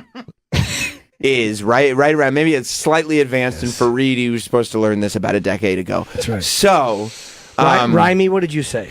FOSIL. That's correct. it. Nailed it. Fossil. I nailed it too, guys. Yeah. Yeah, You right? also wrote FOSIL? Yes, he did. Why are we not super happy? Come on, no, this isn't fair. If I get it right, you gotta support me just like that. Come on. No, it's, you know what? Look, you guys are right. FOSIL. That's it. I got Nailed it. 1 out of 3 isn't bad, right? No, that's true. It's true. Let's find another word. You know what else is great? He's kind of just going to take our word for it, whether it's right or wrong. You don't know. No, well, I mean, You're I not wouldn't give him sure. the wrong idea. Okay. Okay. Let's go with April Fools. how about this word? This is a little tough. I don't know if little Winona is going to get it or not. How about surreal? Is that an okay word, do you think? It's big for a youngster. She's writing quick. Yeah. I'm just guessing. All right, Okay. because we miss 100% of the shots that we don't Surreal. surreal. That's right. Reed, you working on it? He I see is. those gears are turning. He is. This is tough for Reed. Surreal. This is tough. There's like smoke. this is surreal to watch a grown man do this. That's right. That's right. Surreal. Okay. You're not confident. You might have had it. Young lady? Oh, God, this is painful. SEREIL. That's it. correct. That's it. You got it right. Reed, what did you have? Be honest. SERREA. How did you spell it? Sir. Oh, he thought it was a person. Spell it, Reed, please. Reed, please spell surreal as you wrote it. I'm sorry, Mom. Go for it. You got it. Serreal. That's correct. Sir. That's wrong. That's incorrect. Look, little girl's laughing at you. Oh my God. How old are you? 9. 9-year-old girl's laughing at you. She's laughing at you. Yeah, Have 9-year-old fun at girl. Harvard. She's laughing at you. She's laughing. You know why? She gets it. She might go to Harvard, sure, but these are the basics. No, I know. This like this is a weakness I hope no one ever discovered. Okay. Very bad spelling. Should we go into week 6? Or we could not. And that's a good suggestion, but I think we'll go with one more. Yeah. Okay. All right. I'm going to go with Jim on this Sure. one then. Let's go into week 6. This is where it gets really tough. We have to spell week 6? No. I can do that. Yeah. Week 6. Yeah. Reed actually is a week 6, but week 6. Unless you spell it W-E-E-K. Then that's week, like as in 7 days. Nailed it, bro. Sure did. Week 6 of 4th grade, which is tough. And we'll go with juvenile. Juvenile. Yes. Like juvenile detention center. You're a delinquent. Like maybe if Reed had been in a juvenile detention center and not being mothered all his life, he would have actually learned something. Juvenile. It's true. Should have cut those aprons. This is the Florida public education. Boy. Juvenile. That's a little bit of a tough one, right? No. Not for you? No. No, she's a lefty. Always She's got a flipping good her brain. answers. She's a lefty. Wow. Damn. Do you throw lefty too? Do you throw lefty? No. You throw righty? You throw righty and you right lefty? Yeah. You got an athlete on your hands here, Travis. Yeah, you're ambidextrous. Yeah, I you know, use she's both very hands. Can you And- pop lock? I'm a break dancer from the 80s. Have you ever seen anybody pop lock? No. Jim, if you would. No, I just like the robot. That looks cool, right? Yeah. No. I mean, No, girls in the that's clubs. not. Okay. Okay, so we all She are. can teach Jim how to floss. Do you know how to floss? Yeah. I don't do it. I don't believe in it. It's bad for your teeth. I leave the gunk there. She's not. You 50-year-old man. Oh, you mean the dance flossing? Yes. Oh, yeah, I can do that. No, you can't. Sure, I can. Are we all happy with our spelling? Yep. Yeah. Juvenile. I haven't been happy for a long time. Well, okay, so spell juvenile. Juvinile. That's it. correct. There you go. Nailed it. Reed? What are we thinking?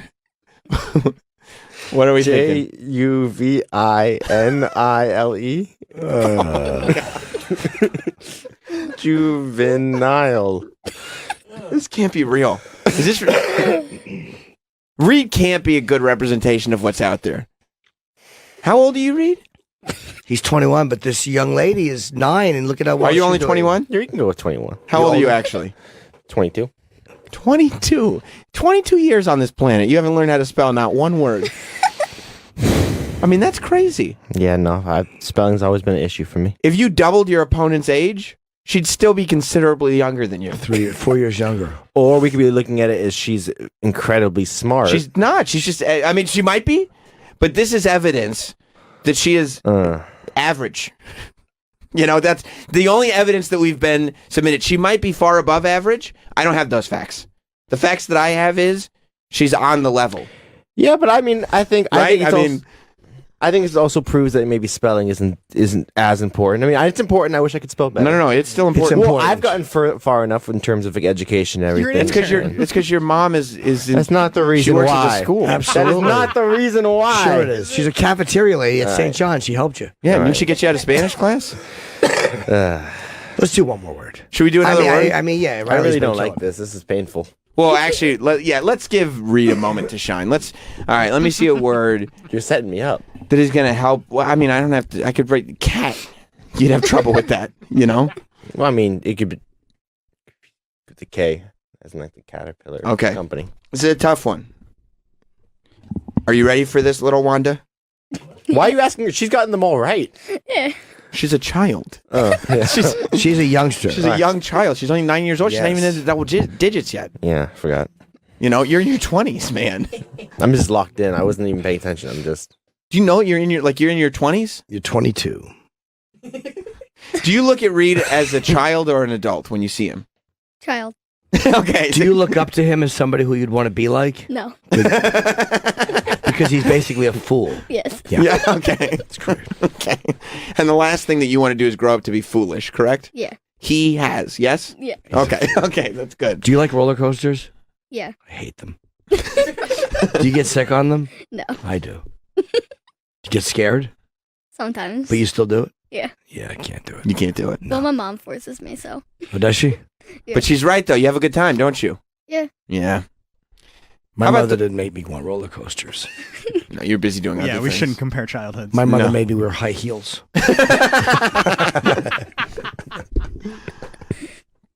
Here's our word, and this is a tough word for children. Community. Ooh. The word is community. You've heard that word, right? As Obviously. Okay. All right, that's true. A stupid question. Stand corrected. You're right. It was obvious. I'm a fool. Reed should live in a community designed of for the like-minded simpletons. Yes. Designed for the especially stupid. Yes. A community of simpletons. Can you believe? Like, this guy is like, Reed can do graphic design and all kinds of stuff. But he's just, at the root of it all, he's dumb. He's a dumb guy, you know? Well, let's see.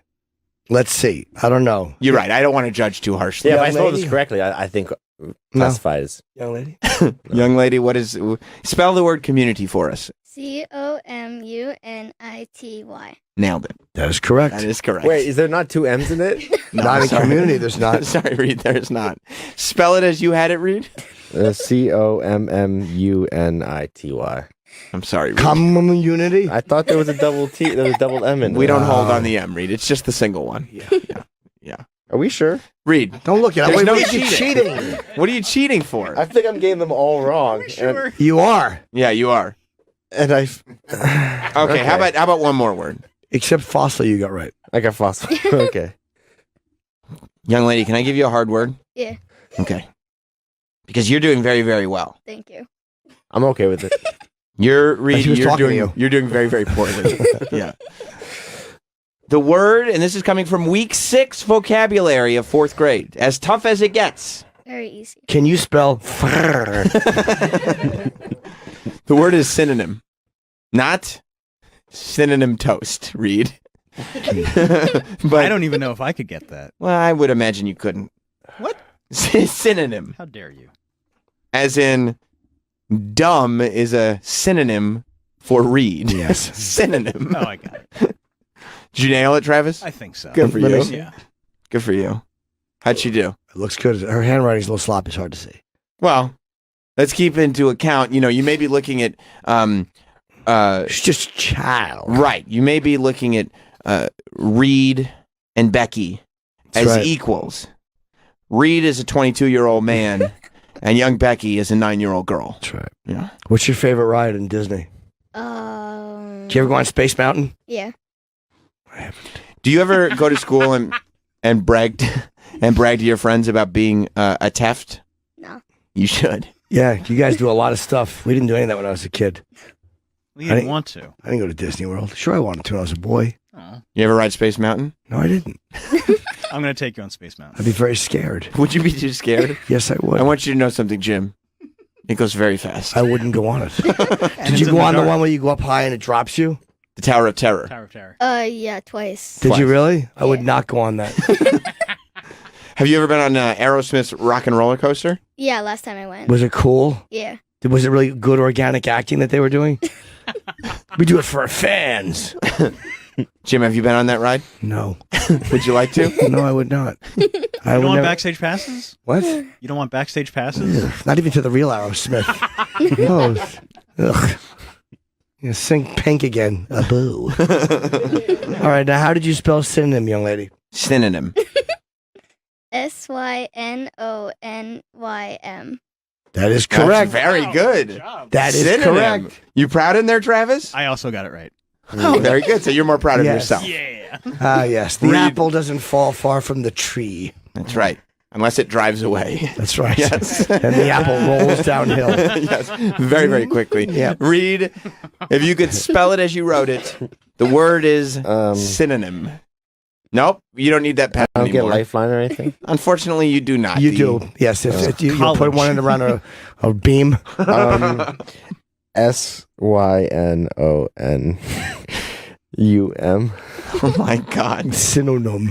I didn't give a double Y in it. Yep. It didn't even sound like synonym. Synonym. Nim. Well, how many do we do? 1, 2, 3, 4, 5, 7. Congratulations. Thank you. 7 out of 7, and you believe we get 1 out of 7. Yes, 1 out of 7. Fossil. Which means that the 9-year-old girl is 6 times better than you are at Stensile. spelling. Actually, technically, 7 times better than you are. Because 1 times 7 is... 7. Yep. She got that first read. Long before he got there. Yeah. Is the as far as the multiplication tables go, is the 1, is that pretty easy? Meaning, yeah, not tough to figure out. It's basically counting by ones. Right. Do you know what you win as the new spelling bee champion? You get to ring the bell of victory. Oh, great. You can ring the bell of victory. Nailed it. That's true. Thank you. Good job. I feel like she may also have a better sense of sarcasm just in that response. Yeah, she has sense. Than Reed does. Yeah. You will not get to ring the bell of victory. Reed just looked at you and shrugged. Who cares? I don't want to ring. I don't want to ring the bell. Stupid bell anyway. Yeah. So instead of proving me wrong and being sarcastic and going, "Oh no," he looked at you like, "So what? It's stupid anyway." You think Reed wanted to win the bell? Be honest. Do you think he wanted to ring the bell? Yeah. He did. Yeah, I think so too. Do you ever get to go to Disney early? What do they call it when the park opening? Is that what they call it? Rope drop. She knows rope drop. Yeah. Did you ever go to? I wouldn't go to rope drop. It's too early. You usually like a rope drop. I certainly do. Soap. So when the rope drop happens, do you run to the ride you want to go to? Kind of. Who's your favorite Disney character? Do you like Jeff? There's no Disney character Jeff. Geoff. Oh. Yes. Yeah. Jeff the squirrel. Is he a big Disney character? Would you guys want to spell squirrel? I know how. You do? Okay, write it down. We know you do. Yeah, Reed, you want to go ahead and write it over though. You want to write down the word squirrel? Over, though. I know. She's already rung the bell of victory. Let's just try it. We'll do a little extra credit round. I'll Right write now. it for me. Spell it, boy. Okay. We'll write down the word squirrel. She likes to spell. We'll do a little more spelling. Why not? I can't. Is it? I can't tell if it's. It's a tough one. I know. It's a real tough one. Squirrel is easy. Squirrel's easy, you think? Oh, okay. And you're 22? 9. You're 9. Okay. I'm 22. Oh, okay. I got him backwards for a sec. That's my mistake. How did you spell it, madam? SQUIREL.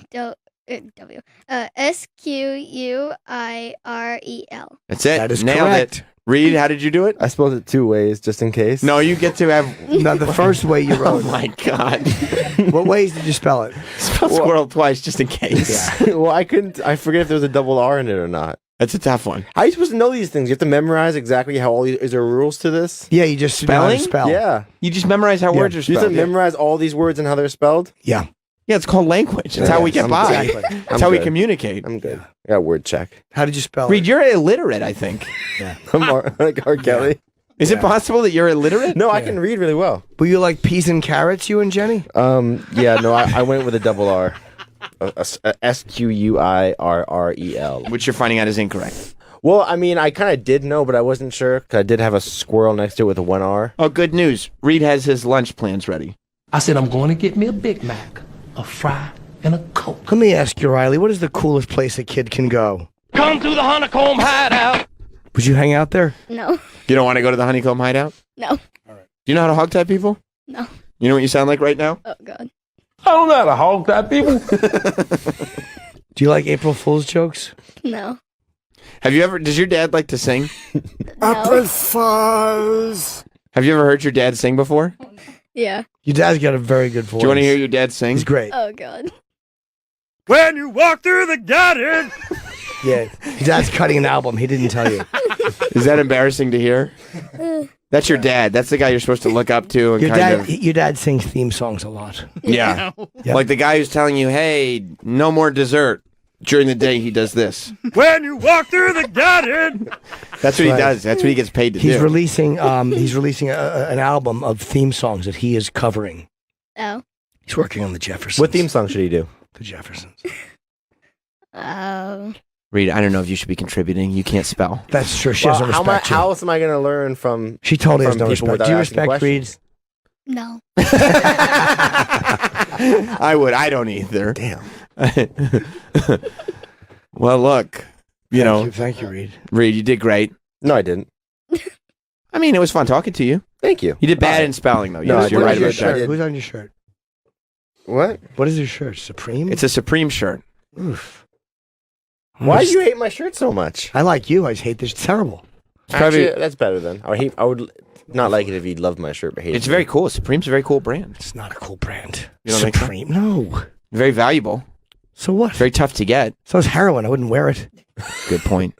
Good point. Well, Reed, it's been great talking to you. Yeah. Young Travetta. That's a nice name. It's a pretty name. Travetta. Do you, be honest, after today, respect your dad a little less? Or more? More. There you go. Well, before you say more, if I could remind you. When you walk through the garden. Nice, right? Good singer. It's on pitch. Yeah.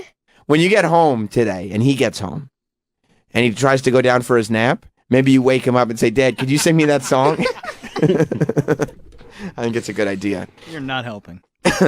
Well, thank you for popping in. Maria's running late, but I think we're going to have to wrap this thing, right? Yeah, I think so. She's not here yet. Yeah, I mean, what can we do? Oh, guys. Oh, Yeah. Well, here's what I'll do. I'll promote what she was promoting. The Beverly Hills Dog Show. Easter Sunday, April 21st at 1 p.m. on NBC. You can watch the Beverly Hills Dog Show to see a bunch of things on four legs that are smarter than Reed. Easter Sunday, April 21st at 1 p.m. Reed, is that exciting? You like watching the doggies run around? No, I feel intellectually inferior. You couldn't spell that. No, I definitely couldn't. Dogs is really hard to spell. Yeah, no, that's tough. Well, thank you.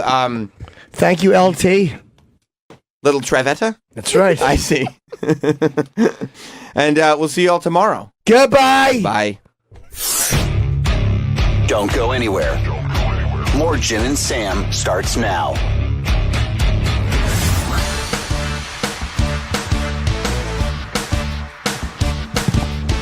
You want to know why I feel really good? Because you're here with us? That's part of the reason. And my voice is still fucked up. It's not that bad, though. It's getting better slowly. I was just talking to you a minute ago, and it wasn't as gravelly, so I feel like this is just a little gravel to start the day. I can't help it. We're going to iron it out, though. I hope so. I think so. I may have to cancel Chip again this week. I don't know. I'm going to see how I feel tomorrow. Why don't you just cancel the podcast in general? It's the only thing I have. But no, it's hard. I've been trying to do the voice. It's hard to do the voice. Dude, that's awesome. Yeah. Yeah, no, I love that. What the fuck? Ooh. Yeah, that sounds bad. It's all right. Get it out of your system. That's what I do. I tell you the best thing when you're just sick. glad we were on the air for like 30 seconds, so you couldn't have done that before we started. It didn't come up, no. Because I wasn't talking, so I wasn't feeling it. Right. But it's when you start to get that lung butter up. Oh, all right. To phrase it that way is just so... You never heard that? Yeah, of course. I mean, you hear it, but it's 7 o'clock in the morning, you're waking up in the morning. People having toast. Oh, gosh. God. What's wrong? They're trying to have a little avocado toast, and you're talking about lung butter. Lung butter on your toast. You feel it right here when you say it, like... I feel it in my stomach. Yeah. Like, oh. I feel it right there, like right at the top of the throat. Like, it's like little mucusy sponges. But they are good when you get them up and you feel your voice clears. I don't know if I can do Chip. I'll see how I feel by tomorrow. But I was saying is why I feel pretty good. Oh, yes. Is because I heard you cough before. Well, and yeah, I mean, all of us kind of happy. Yeah, it did. Yeah, I don't care now. I was fighting for my life to not get sick before WrestleMania. WrestlersMania, yeah, of course. It's not wrestlers. I told you that yesterday. That's not what the show is called. Wrestlersmania is not a thing. I'm trying to make that so clear. It's like one of the most branded, whatever. That's what it is. No, it isn't. It's the Wrestlersmania. No, it isn't. So... And then people, I'm posting photos like, oh, this was great. And then on my Instagram, little comments that say like, oh, I hope you had fun at Wrestlersmania. Yeah, people know what it's called. No, with the apostrophe. Oh, no. And the apostrophe is not because you're missing a letter. The apostrophe is just because it's Plural. Possessive. It's possessive, sorry. It's the wrestlers. it's a possessive the mania apostrophe. of the wrestlers. Right, it's their mania. Yeah, the Wrestlersmania. I see. No, all it was, because, and I was talking about this on Thursday. You were sick. My kid was sick. One of the publicists that came in here was sick. My dog was sick. Everybody around me. I think I'm missing people. Why wouldn't... What? Why would you turn your mic back on to spit? I saw it. Spitting is not loud. It's just he just. You saw could it. hear it. It's the most revolting sound. Oh, so what? I'm sick. But you turned your mic off to cough. You turned it back on to spit. Because I didn't mean to. Oh, I see. You're not thinking when you're. Because I didn't mean to. And he has some distance between the tissue and his mouth. You could put it right up to your mouth. It looks brown, but it's coffee. It's coffee. Nobody's worried about the color. It's disgusting. Whatever color it is. Worried. Were you worried or No, disgusted? there was It's just gross. space. Yeah. And I had to watch it come out of his mouth. And it looked clumpy.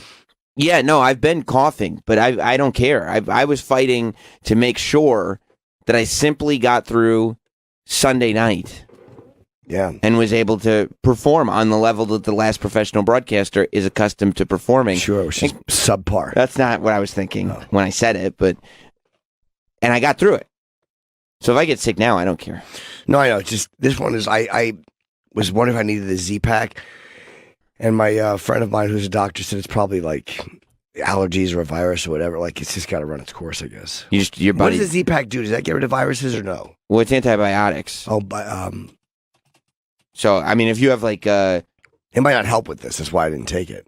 No, I mean, you got to go to a doctor that would tell you. Yeah. If you had bronchitis, you would take a Z-Pack. If it's allergies, there'd be no reason to take a Z-Pack. If it's just a lingering cold, because what it probably is because you decided in your infinite wisdom not to just take one day off. Okay, I left that one day.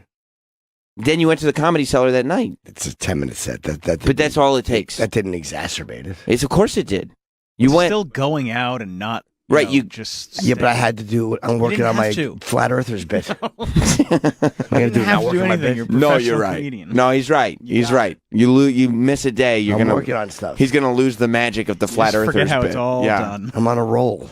Oh, are you? Sure. I had no idea. No. Well, there's no evidence in career to show it. That's what I was wondering. Yeah, when would we be able to see the fruits of your labor?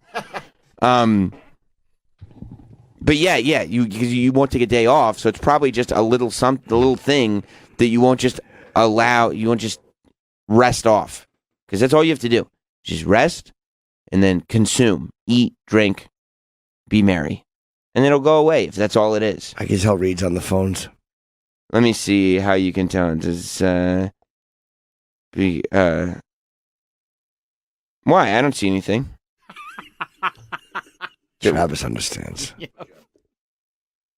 Shouldn't be a P there. Yeah. We'll talk to Sean and see. Yeah, okay, now I'm seeing that the sentence, because they're all words in the description, but the sentence doesn't make sense as it's written. Sean in North Carolina? Does Jim call it lung butter because there was a cock churning his throat earlier? You know, that's a good joke. However, Reed wrote it out as calls it lung butter because a cop was churning deep in his throat. Well, that does make more sense. See, yeah. There's a police officer in my throat. That's what... When I first read it, I was like, oh, okay, yeah, cop was churning in his throat. A cop is a word. Except, a cop wouldn't be churning in his throat. That doesn't make any sense. CK was what he was looking for there, not P. Is that right? Yeah, so I was just sitting there when I got to Sunday, and I didn't have your festering disease that you've been just allowing to linger here in the studio for all of us. Yeah. I declared myself a victor. You were right. So? You were right. So if you get it now, it's not a big deal. I don't care. Don't care. Yeah. I wish I didn't have it, but it doesn't. I'm not sick to the point where I feel nauseous anymore. It was just that one day, and I don't feel like I'm not in pain. It's annoying. And Elias didn't get sick either. He was able to go to Wrestlemania and still perform. So everybody's a winner here. Yeah. Everybody's doing just fine. I didn't like being ill. Nobody does. No, it's true. Unless they have a license to ill. By the way, I'll pretend I didn't hear that. I'll tell you what's driving me fucking crazy right now. Batty? I ordered these socks, and they're too low on my ankles, and I take one step and they fall under my ankle. They're fucking like half sock, those little pantyhose socks that ladies wear. Sure, because you wanted to wear your ankle shoes and show those ankles off. I'm so angry at these fucking cocksucker socks. That's what's bothering you? Where'd you order them from? I was on Amazon for some reason. I don't know why I wanted to order something on Amazon. I forget what it was. I had like a gift card. I wanted to see if it was still valid. So you went for socks? $20 for a bunch of pairs. And I hate these socks so much. Why are you deviating from like the norm though? Because I'm an asshole. I watched the video last night and I shouldn't have watched it. It was just a dismembering. And somebody, I know. What are you doing? You're all over the place. Bad stuff. But somebody had their ankles chopped off. And you were thinking, I prefer that to feeling this. I see. Fucking shit on my sock. What are you doing? I know. Yeah, just don't switch it up. You have your socks. Just buy more of those socks. At 50, that's why 50-year-olds don't change things. I do. I'm always evolving. You're not evolving. That's true. He went from beheading to dismembering. That's true. Right. Start from the feet up this way. I know. You are. Devolving probably is the word. Now you're walking on your socks. Yeah, I know. It's a shame. I'm going to work on a book. What's it going to be called? I don't know yet. Oh, you're just going to work on a book? What's it going to be about? I don't know yet. Tell me a subject. I'll write about it. Oh, so you're gonna sit there and maybe see if you can crowdsource the subject of the book. Yeah. Oh, okay. It's like an improvisational book. Yeah, because a lot of times people actually want a book that comes from the soul, something that actually means something to you. Yeah, me too. Troy, give a subject. Flat Earth. Okay, cool. Give a plot. Somebody's toaster has gone missing. Okay, he's a flat earther whose toaster's gone missing. Travis? What? Help. He needs to, okay. I mean, you gave direction to Troy and Sam. Give me a conclusion. Wait. Conclusion. Oh, no conclusion. Give me the love interest. A possum. A possum? He's a possum lover who's... He's a flat earther possum lover whose toaster has gone missing. Okay, there's a flat earther. His name is Devlin. He's a flat Is he earther. Irish? He's an Irish. He's maybe whatever he is. Okay, so that's never... His name's Devlin, but we never... And his toaster has gone missing. Because it's an Irish name. But it's not a real toaster. Because like everything in his life, there's always something behind it. Oh, it's like a cover-up. Yes, it's not a toaster he uses. He has secret papers in the toaster. Does his wife say anything about it? He doesn't have a wife. His wife disappeared years ago. So who's he seeing? With the person in the other flat earther group. Oh, wow. Who's beginning to look at the idea of a round globe possibly being real. Does he have a girlfriend? Yes, he does. He met her at his new meeting, and her name, Amanda Possum. A possum.